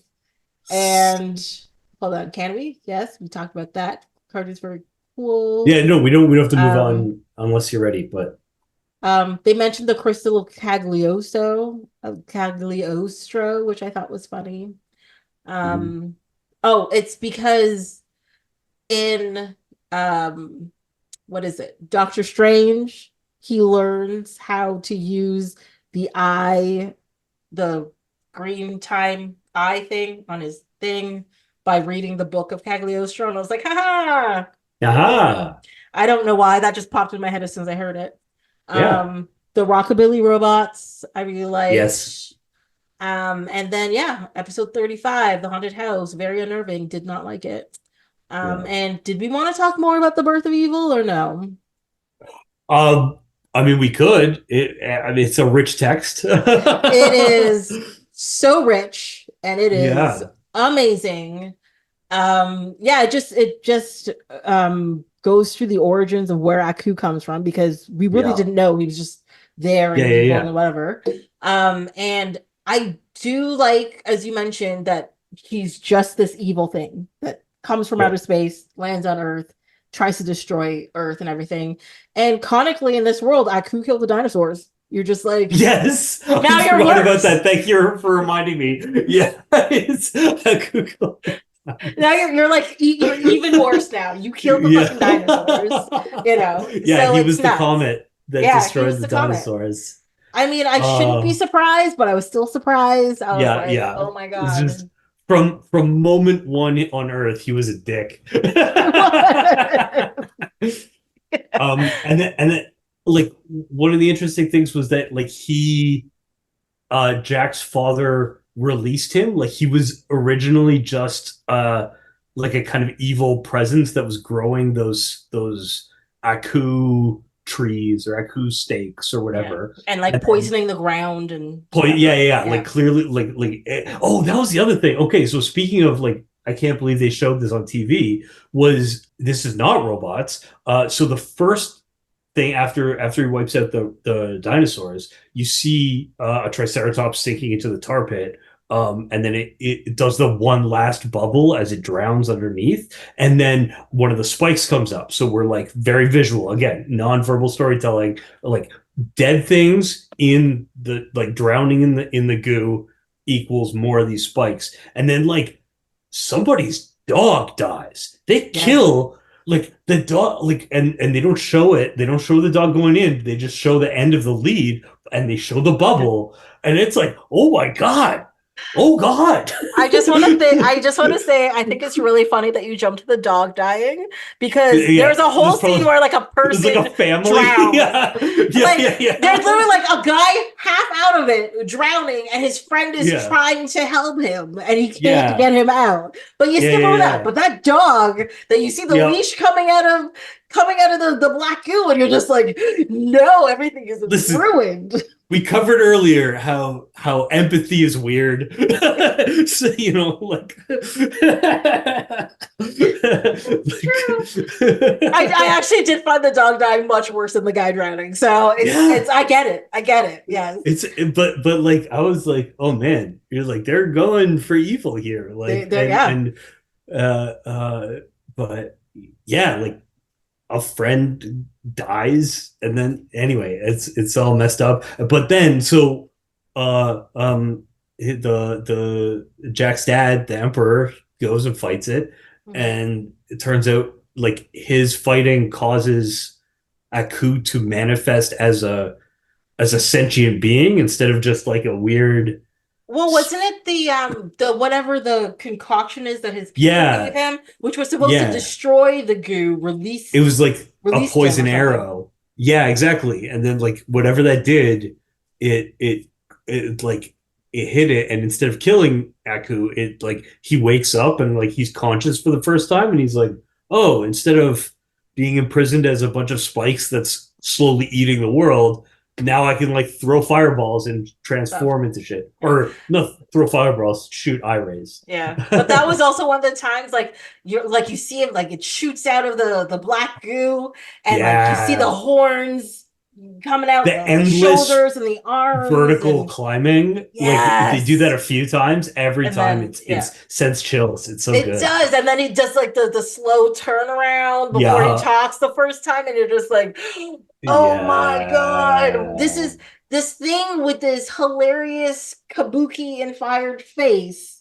It's just sending like you're just like, oh my God, I don't think I could handle it. Like I don't Right. know. Mm-mm. Yeah. Yeah. It's so grim and so terrifying. And then like yeah, a few episodes earlier, he was like playing keep away with a time portal. Right? Like Yes, this is he's Aku is while he's pure evil, he has his own range. He he has a does. range of Yeah. emotions, a range of feelings. Yeah. Like he's not a one note bad guy. He's just still a Yeah. bad guy, no matter which way Yeah, you yeah, do it, yeah. though. Yeah. And it's Yeah.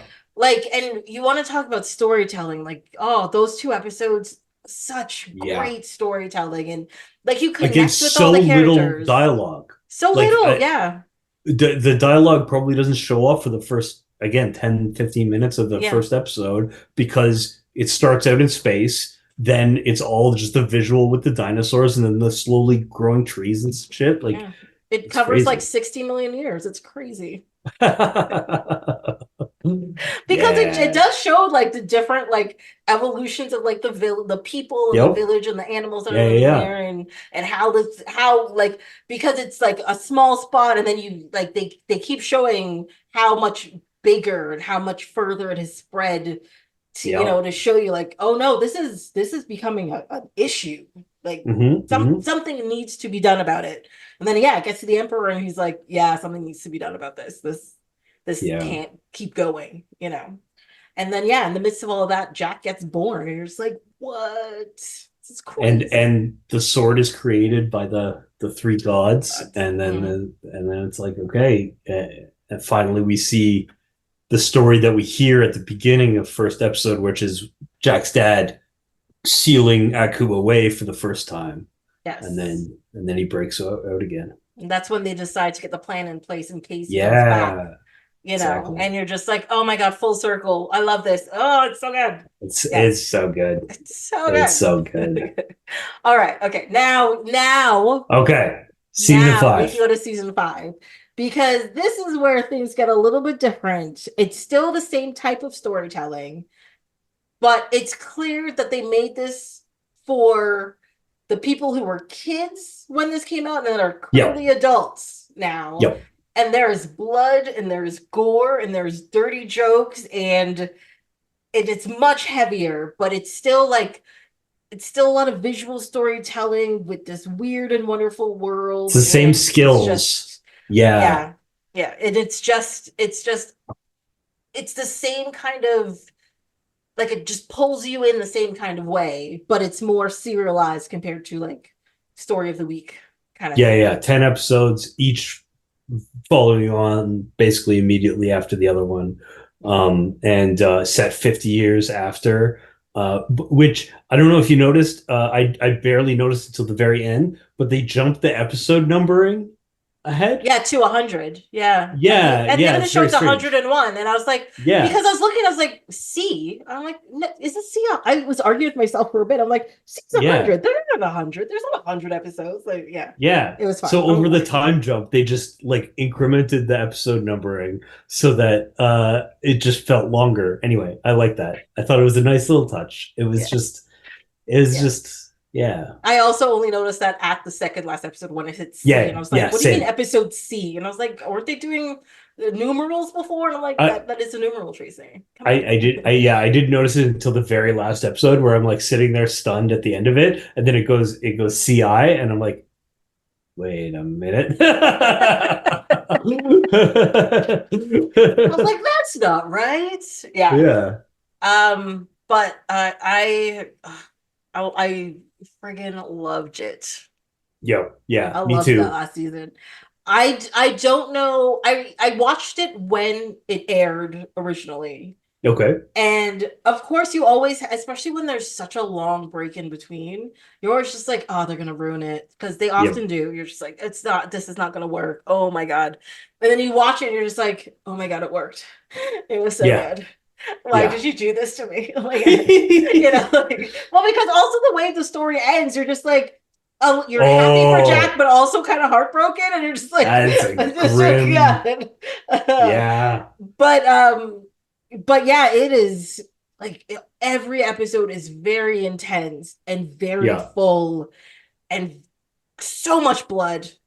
And you're just like, Yeah, right? Like what? they make a big deal about the first time he kills a human. Yeah, which is Like, right. Yeah. yeah, no, but that now that they can do that too, like it's not just that.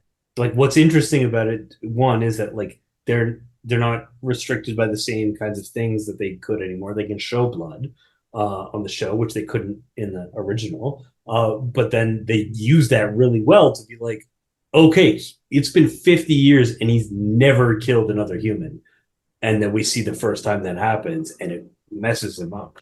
Yeah. I like that. I like that. Like, instead of just being like, oh, we can make it gritty and dark now.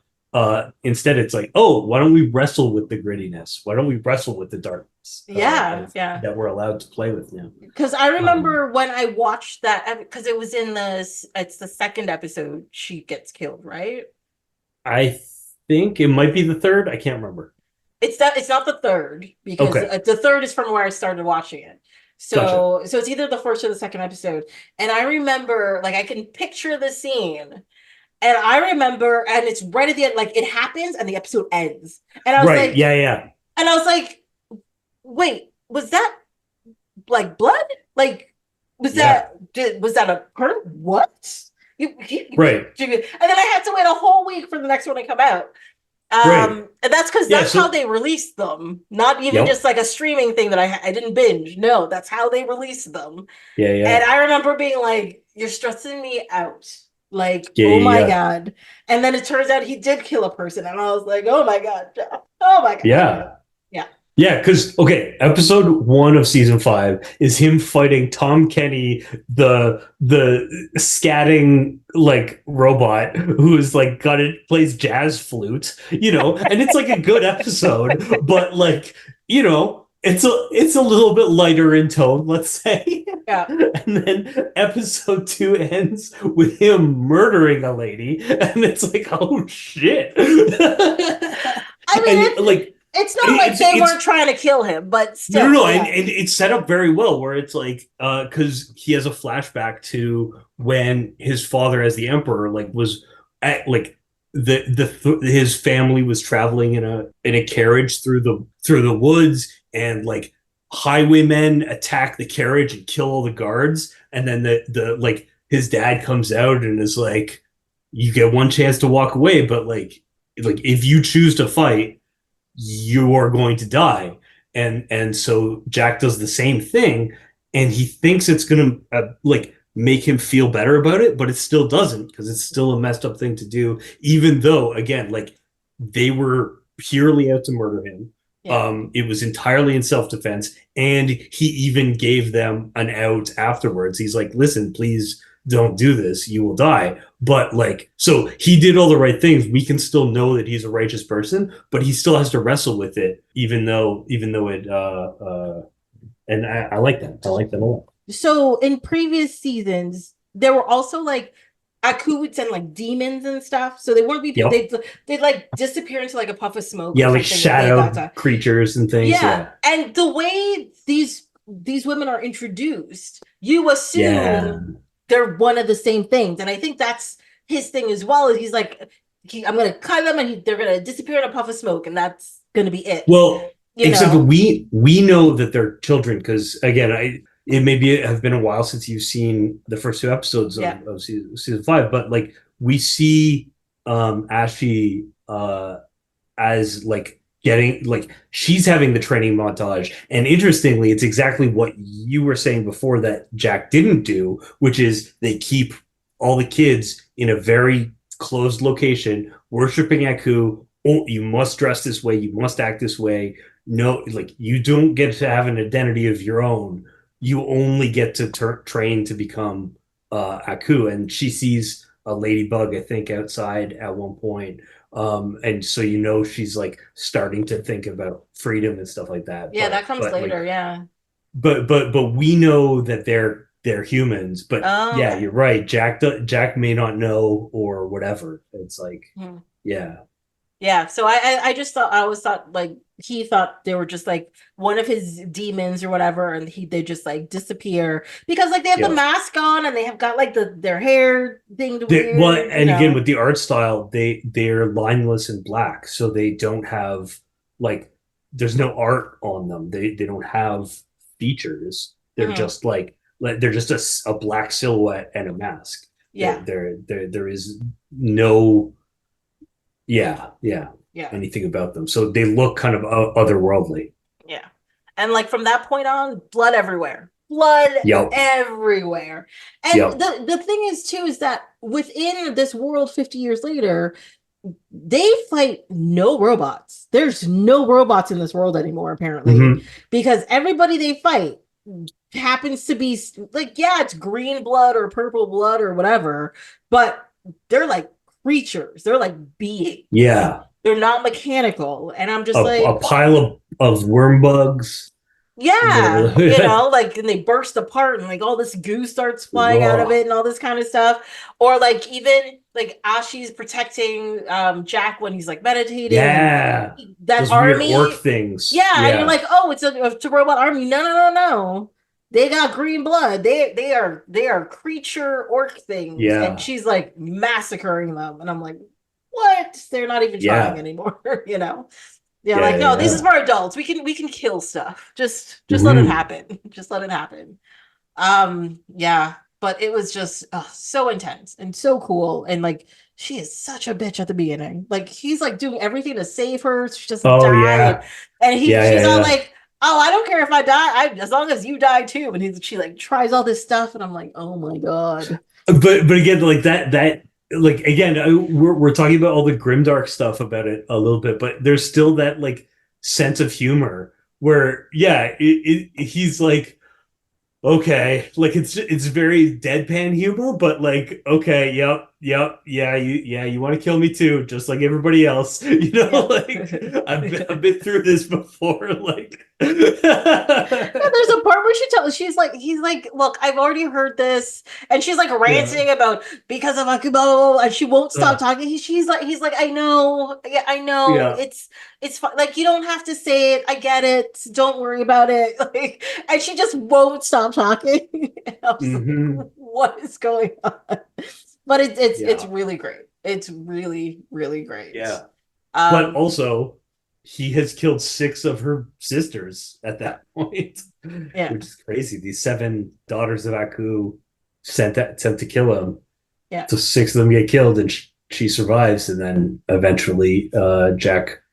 Well, Jack doesn't even really try to convince her. Like he saves her, and then he tells her to leave, and then she has enough doubt that she comes back and says, "Well, why don't you show me that if you say Aku's so evil, why don't you show me?" And he's like, "Nah, I don't want to. You won't believe me anyway."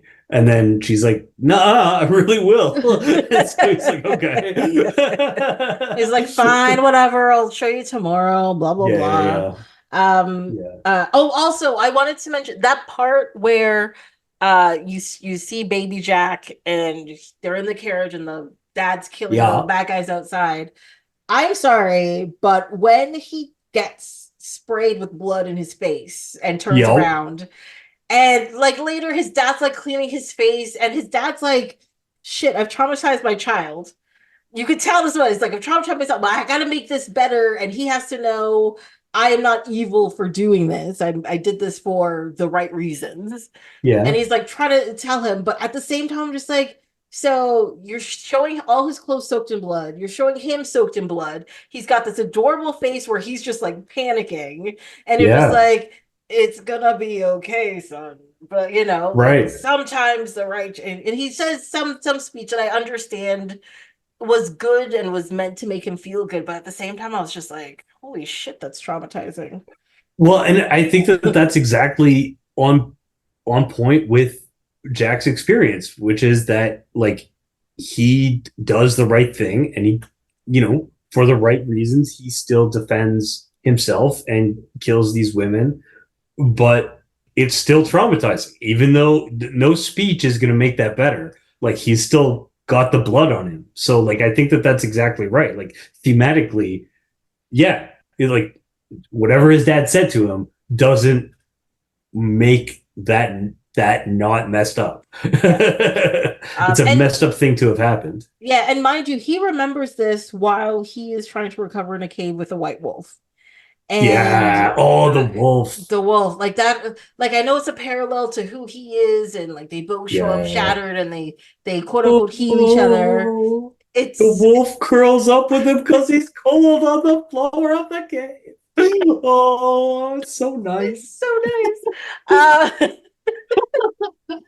Again, no dialogue. No Such dialogue. Half the episode, no dialogue, you know? beautiful. And It's so beautiful. then he wakes up and he's better, and the women of the daughters of Aku tracked him down, and they're in the woods and it's snowing. And he does the thing where he hides in the light, right? Where he's like Yeah. running and everything's white, except when he comes out, you know, Yup. every once in a while. And Yeah, like yeah. it They just is remove all the beautiful. detail from the landscape, so they're Mhm. just running through a plane of white, and you just catch snippets of them. It's so good. It's so Oh, good. it's It's beautiful. so good. Oh my God. Yes. But as I said, for every episode of the show, I'm like, oh my god, it's so good. I just keep saying it over and over again. Yeah. It's a thing that you can't avoid doing because really it is just so good. Can't help it. Yeah. It's Yeah. done. Yeah. And uh, let's see. I just the idea that like we start from because like so many episodes of the original show are like Jack has heard a rumor about a time portal or a rumor about something that can grant a wish or a rumor about a rumor that can be a time portal, right? Like that's usually like the plot thread that gets him to whatever village or whatever situation he's going to be in for that episode. And so for the premise of the this new season to be there are no more time portals. That's it. There is no more time portals. And that's why he's kind of falling apart at the seams is that he will never be able to undo all of the carnage that Aku did. That's why he like has kind of lost faith in himself and she has to kind of remind him of that eventually. Yeah, but it's not, I think it's also more than that. I think it's the fact that he's not aging, so he can never, I know this is gonna sound horrible, but he will never have the sweet release of death to get Yeah. him out of this nightmare, you know? Well, yeah, his internal like whatever demon thing is explicitly being like, don't you want them to kill you? Well, maybe this is the death you want, right? Like he doesn't get to go quietly into that good night because he's not aging. He needs to either lose in battle and die or kill himself, and he confronts both of those over the course of the thing. Where, Yeah. like, when he's fighting the daughters of Aku, it's like, oh, maybe like isn't this what you always wanted? Going down fighting Aku's minions, like the isn't this the only honorable death left to you now that you can't go back in time? And then later, when Ashi has to save him from literally the graveyard with that from the zombie episode, where he's standing there about to commit seppuku, it's like, oh shit. I mean, I guess he's kneeling there. Whatever. Yeah. Anyway. Yeah, when I saw that too, I was just like, oh my God, are you Yeah. really showing this? Okay. I'm glad he doesn't do it, but holy shit, that got dark. Like it got so Yeah. dark, you know? Yeah. But then that follows the next episode where he's like, no, I have to find myself again, and goes inside and makes tea. Like he goes through a full, I find it interesting that they took the time to show a full tea ceremony Yes. in an episode, you know, from They the only have 10 episodes and they spend an entire act doing a tea ceremony. ceremony. Yeah. So good. Folding napkin and everything, and like Yup. clean up like the whole bit. And I'm sitting here watching it. I'm like, why is this interesting? But I was riveted. I was like, holy Yeah. shit, you know, and just chit chatting and blah, blah, blah. And then he needs to find balance and he kills the demon and he's like, you're one again. And then shows back up in a shower and a shave and a new haircut. Like it was great. Yeah. It was great. Yeah. I Yeah. loved it. I So loved not the it. shower scene that's later. Oh, they were thirst trapping hard on that one. They're like, hey, here you go. Well, okay. I will say though, even before, so I did not know anything that was happening in season 5. Yeah. My rewatch of all the previous, like the original episodes that we were going, I was like, damn, Jack gets into his underwear a lot. Like a lot. I actually thought exactly the same thing. I was like, should I bring this up? Because they're like, damn, he gets his shirt ripped off all the time. Like, what is happening? Yes. Right. Yeah. Like there's like so many times where he's just like, all right, I guess I gotta take my robe off again. Like I was like, okay, whatever. And then this one, they're both like, oh, like, no, we're doing a full shower scene. Like, we're making this happen. All right. Yeah. Let's go. Let's go.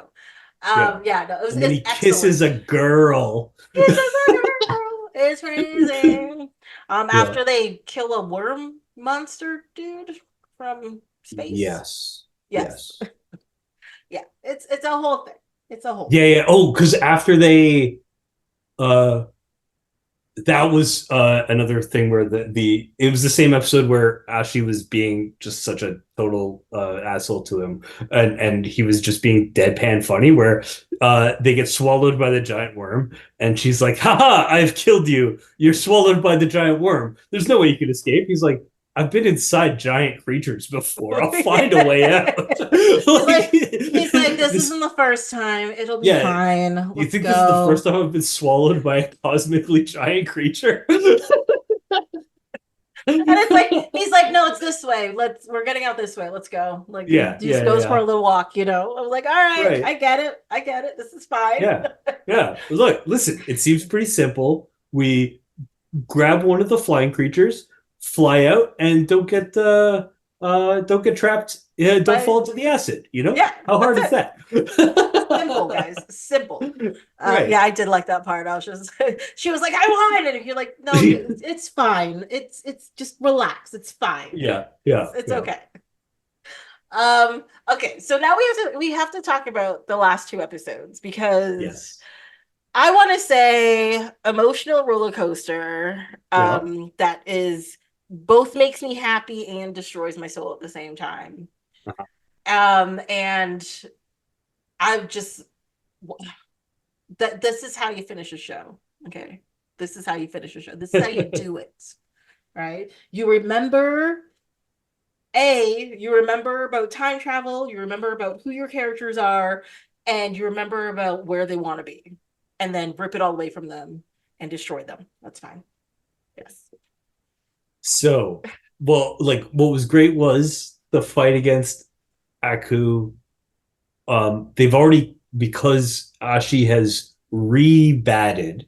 She, I thought that they did this really well. Like it surprisingly gave enough time to breathe from her being created as like a creature of pure evil to like, okay, she's just a jerk, to okay, she's thinking about becoming good and like learning about Jack, then becomes good, and then gets taken over by her like Aku blood, and she becomes evil again. Like I just, you'd think in 10, 22 minute episodes that's too much bouncing back and forth, but I thought it was enough. But They did yeah, it perfectly.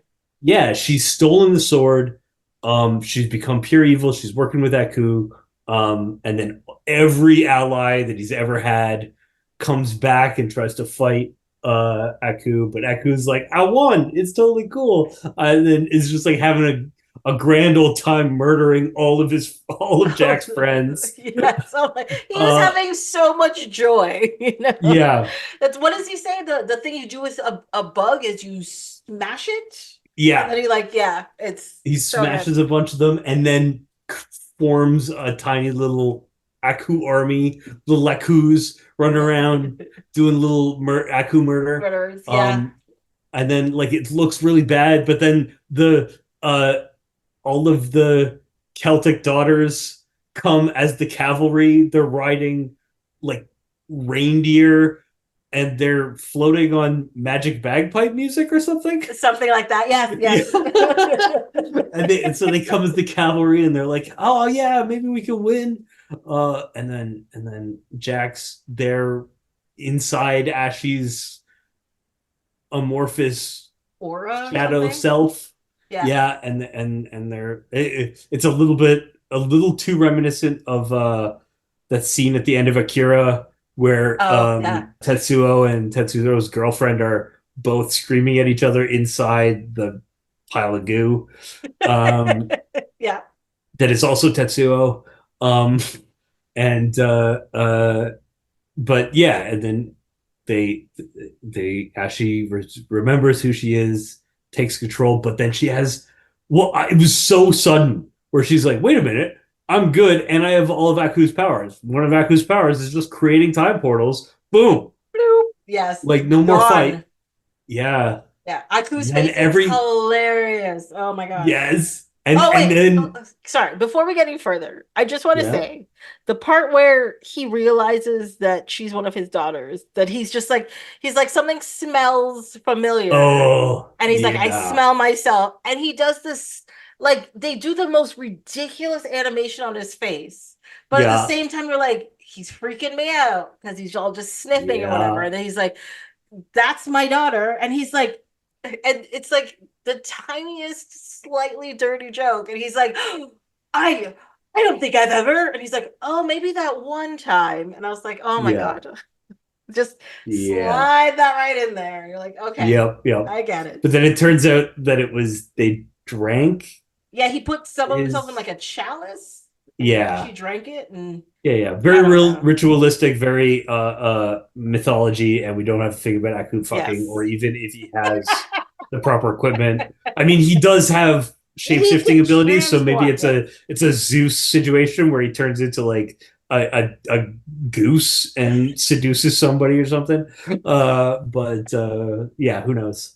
Yes. The other Yeah. thing that I loved is just before uh, um, everybody comes to fight, the reason all of his allies know about this is because Aku puts it onto TV that he's captured Samurai Jack, he's got the sword, and they just all watch the opening credits from the first four seasons, where it's like, and then Aku's just like, oh, by the way, this is what happened, and this is why Samurai Jack is who he is. I love iconically, like the opening sequence of the show is just Aku, scrapbooking history, Yeah. Yep. essentially. You're like, Yeah, okay. yeah, yeah, They're yeah, like, I'm gonna show you guys some pictures. Look, this is what happened, and this is what happened, and this is what happened, yeah. and now we're gonna change it. Yes. Exactly. It's great. Okay, so after this big battle, and then Ashi's internal conflict, and she realizes that she can send them both back in time, and they go back in time. The hilarious thing about like,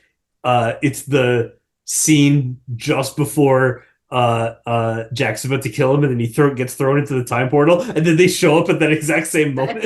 And he's like, you're back already? Yeah. Yeah, that was hilarious. So good. It's so good. And then they defeat Aku, and then I think everything is happy forever. Is that correct? Yeah, totally. Everything is just fine. Because there's a wedding Yeah, that gets like, set up.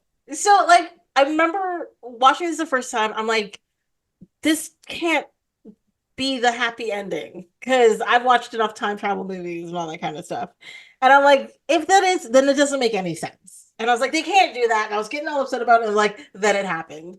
And so, like, through their adventures together, Jack and Ashi fall in love, and now She everything is looked at his perfect in the naked butt world. while he was showering. He was showering, yes, and so now they're getting married, and they're getting all dressed up, and there's cherry His blossom parents leaves are there, and everywhere. they're His so parents happy. are there. Everybody's happy. She's walking up the aisle, and she collapses, and he runs over, and she's like, she comes to realize, she's like, without Aku, I can't exist, and literally just disappears. And of course, everybody's ruined.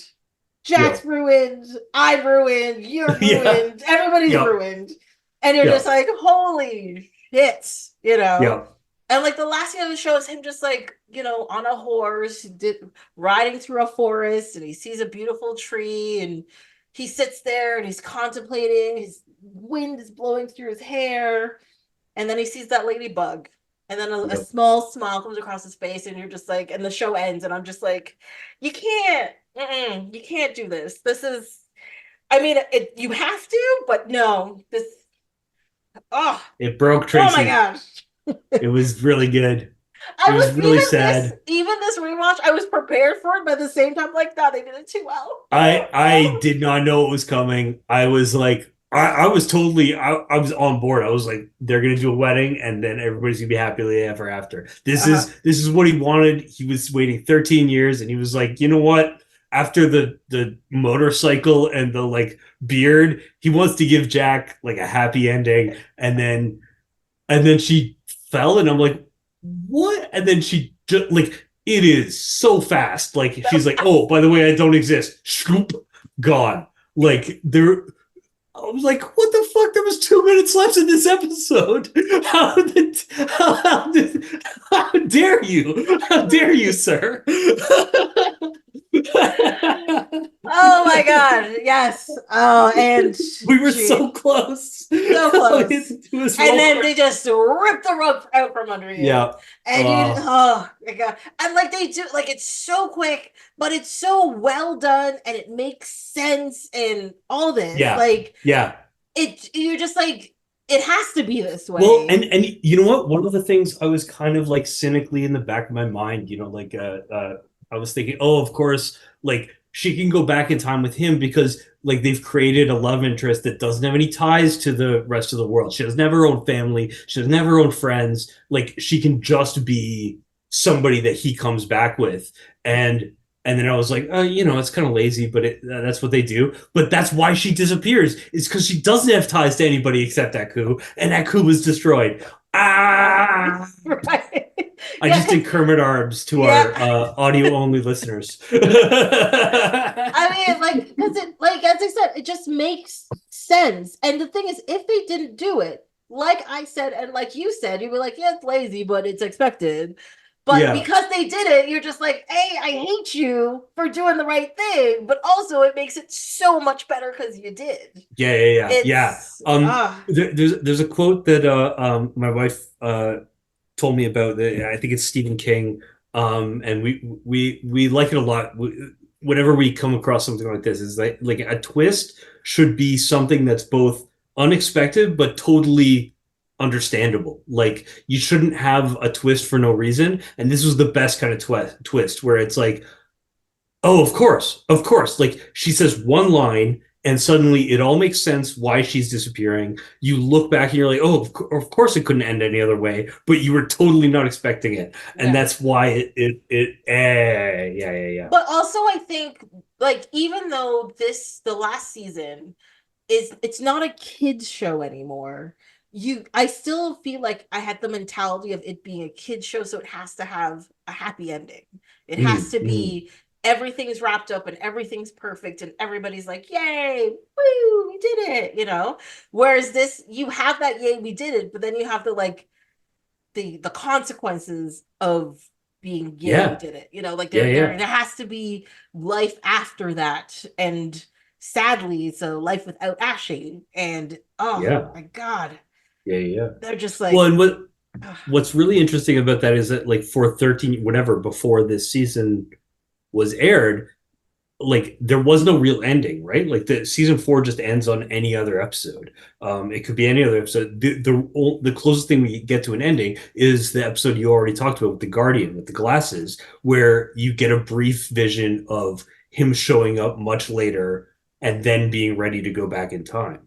And then so you're like, okay, I guess that was the canonical ending until this new information came, which is that like he just keeps going on forever until maybe eventually he defeats it. But like there was no closure. And so here we get closure, but we don't get that happy ending. So like I think these two possible endings work really well together where they're both bittersweet. Like they're both this kind of like Jack is a creature of pure violence. Like even though he is righteous, all he does is walk around fighting, and so like that can't be just a perfect happy ending. But also earlier on when he keeps leaving her behind and she's like, no, we can make this work, and he was like, no, everything I love gets destroyed by Aku.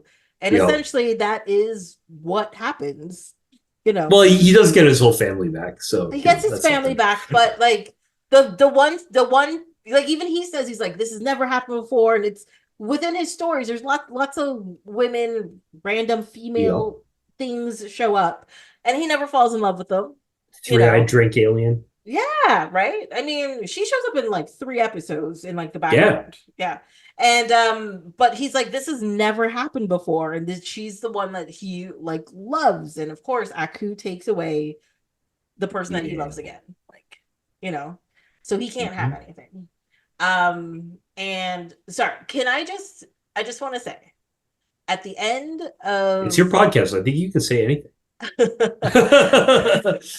So at the end of the second to last episode, right, Yeah, where Jack is pretty much defeated, and they have this yeah, one shot that where it turns into like a painting and it goes from the top of Aku's head to the ground, and you see Jack doubled over and Ashy in her Aku form with her sword like over him.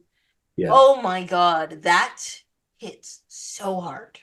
yes. I just have to say, like that one 3 second scene is just what? Hmm. This is epic. Ugh, you know. Yeah. Yes. I just make But this I don't know.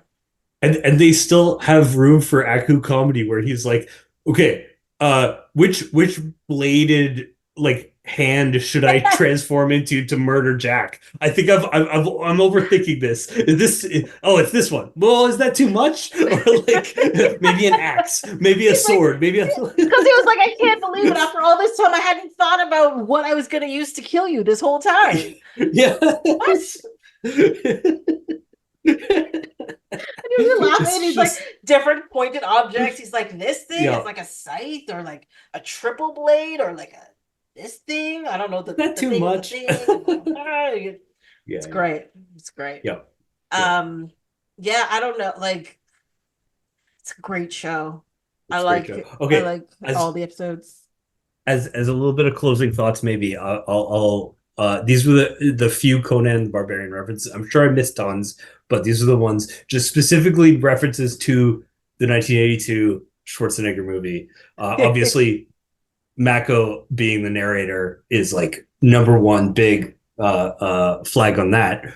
But in the first episode where Aku enslaves the Empire, Jack's father is pushing the wheel of pain, which is the thing that Conan is Conan is pushing pushing. when he grows up. Um, and then Jack's father also says, "What power has the sword compared to the hand that wields it?" Which is something that the bad guy James Earl Jones says in that movie because he's like, "What is that's the riddle of steel?" The blind archers, the well that they're defending is called the Well of King Osric. King Osric is the guy that hires them to save his daughter in that movie. He's the one who's like, Jules, take them all. Like, what I care about is my daughter back. And then Jack's father in the Birth of Evil, Jack's father, when he goes and fights him, and then Aku puts him up on a tree, like all it basically crucifies him on the tree of woe, the way that Conan is left to die on the tree while he watches Aku destroy the castle. And then the last one was just that in season five, there is a dead skeleton on a throne in amongst all the sarcophagi when the daughters of Aku are hunting him, and he's like hiding in one of them. There's a big skeleton on a throne with an axe on the thing, and that's Conan the Barbarian. He gets the sword from like he falls through into a cave, and he sees this giant king on a throne, and then he steals the sword, and the king's head just like topples off. Anyway, those were my Conan the Barbarian, the movie references that I caught on this watch through.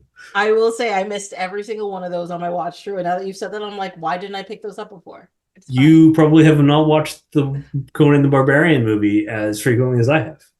I haven't watched it since we talked about it. So yes, it's been a while. I probably have watched it like 10 times since then. Oh my god. Like I'll just put it on. It's just there. Like yeah, you It's just just put it on in happening. the background. Like I might not get all the way through it, whatever. Like but like it's just a good movie to watch.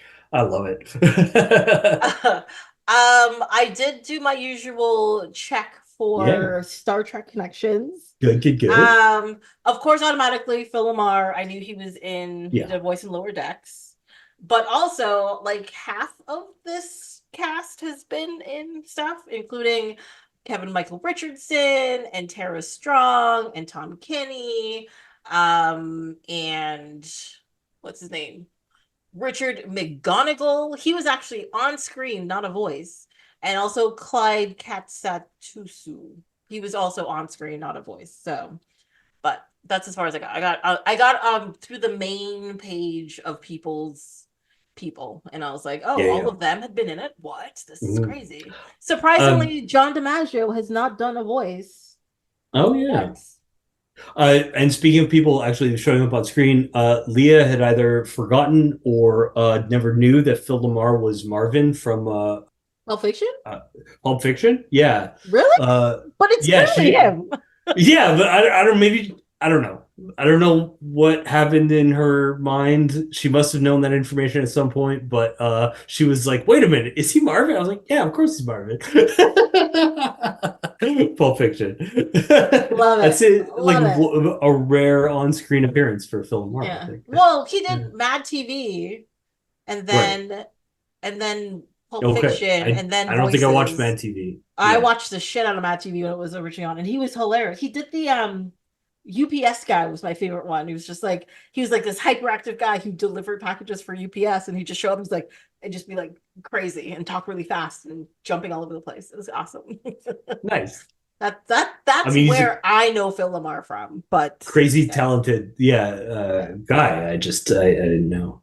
yeah, yes, yeah. He showed up on Cat. I was watching Castle the other day. He was on an episode. I was like, what? There you go. What? Yeah. It was like, Okay, well, clearly there's a whole universe outside of Pulp Fiction where Phil LaMarr is just like where he showing up exists. with his fleshy human face instead of just voicing mysterious samurai and Rastafarian accountants. Exactly.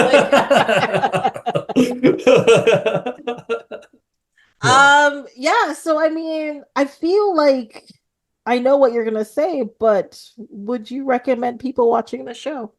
100%. Yeah, Yeah. yeah, and like honestly, like some of the stuff about season five, like there was some spoilers there, but like even if you've never watched it before, I think like you can watch it because it's about this show is about the experience of watching it. It's not about necessarily the twists. Like it's just like, oh wow, like this is like we said at the beginning, like some of the stories are relatively simple. They're just told really well and told very beautifully, Yeah. and told very in a very fun way. It's fun again. I don't want to make it sound like super high art that you have to like ooh super appreciate. It's like it's fun. It's cool.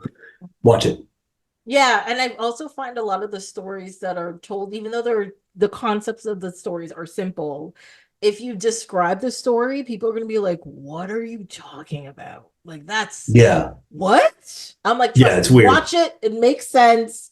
Just do what I'm telling you to do. Just have a look at it. You'll get it. You'll get it. You'll like it. Yeah. Yeah, Yeah. It's good. yeah, yeah. Yeah, I agree with you. Just watch it. As we said throughout the whole episode, like, yeah, that episode's good, and this episode's good. Oh my god, did you see that one? This one's good. That Mhm. one's good. Yeah, that's just how it's Yeah, gonna be. It's yeah. Pretty much like with the first whatever story arc is 3 episodes in a row, like less than 60 minutes. If you take out commercials and stuff, like if you watch those three and you're like not down for it, you probably aren't down for this show. But I, if you're cool and you like cool things, you will like it and you'll continue watching. agreed. Mike, thank you so much for coming and making me have to watch this show again and having a nice long conversation about it. Thank you for making me revisit it because I had not watched it in a while and I loved it. That was great. It was such a great excuse to have an excuse to rewatch it and visit this bonkers world Yes. one more time. Yeah, and I'm glad I made you watch season 5 because you needed Yes, that in your life. You needed it. I You needed did. it. I Yes. did. It's so Except good. now my heart is just a little bit more broken.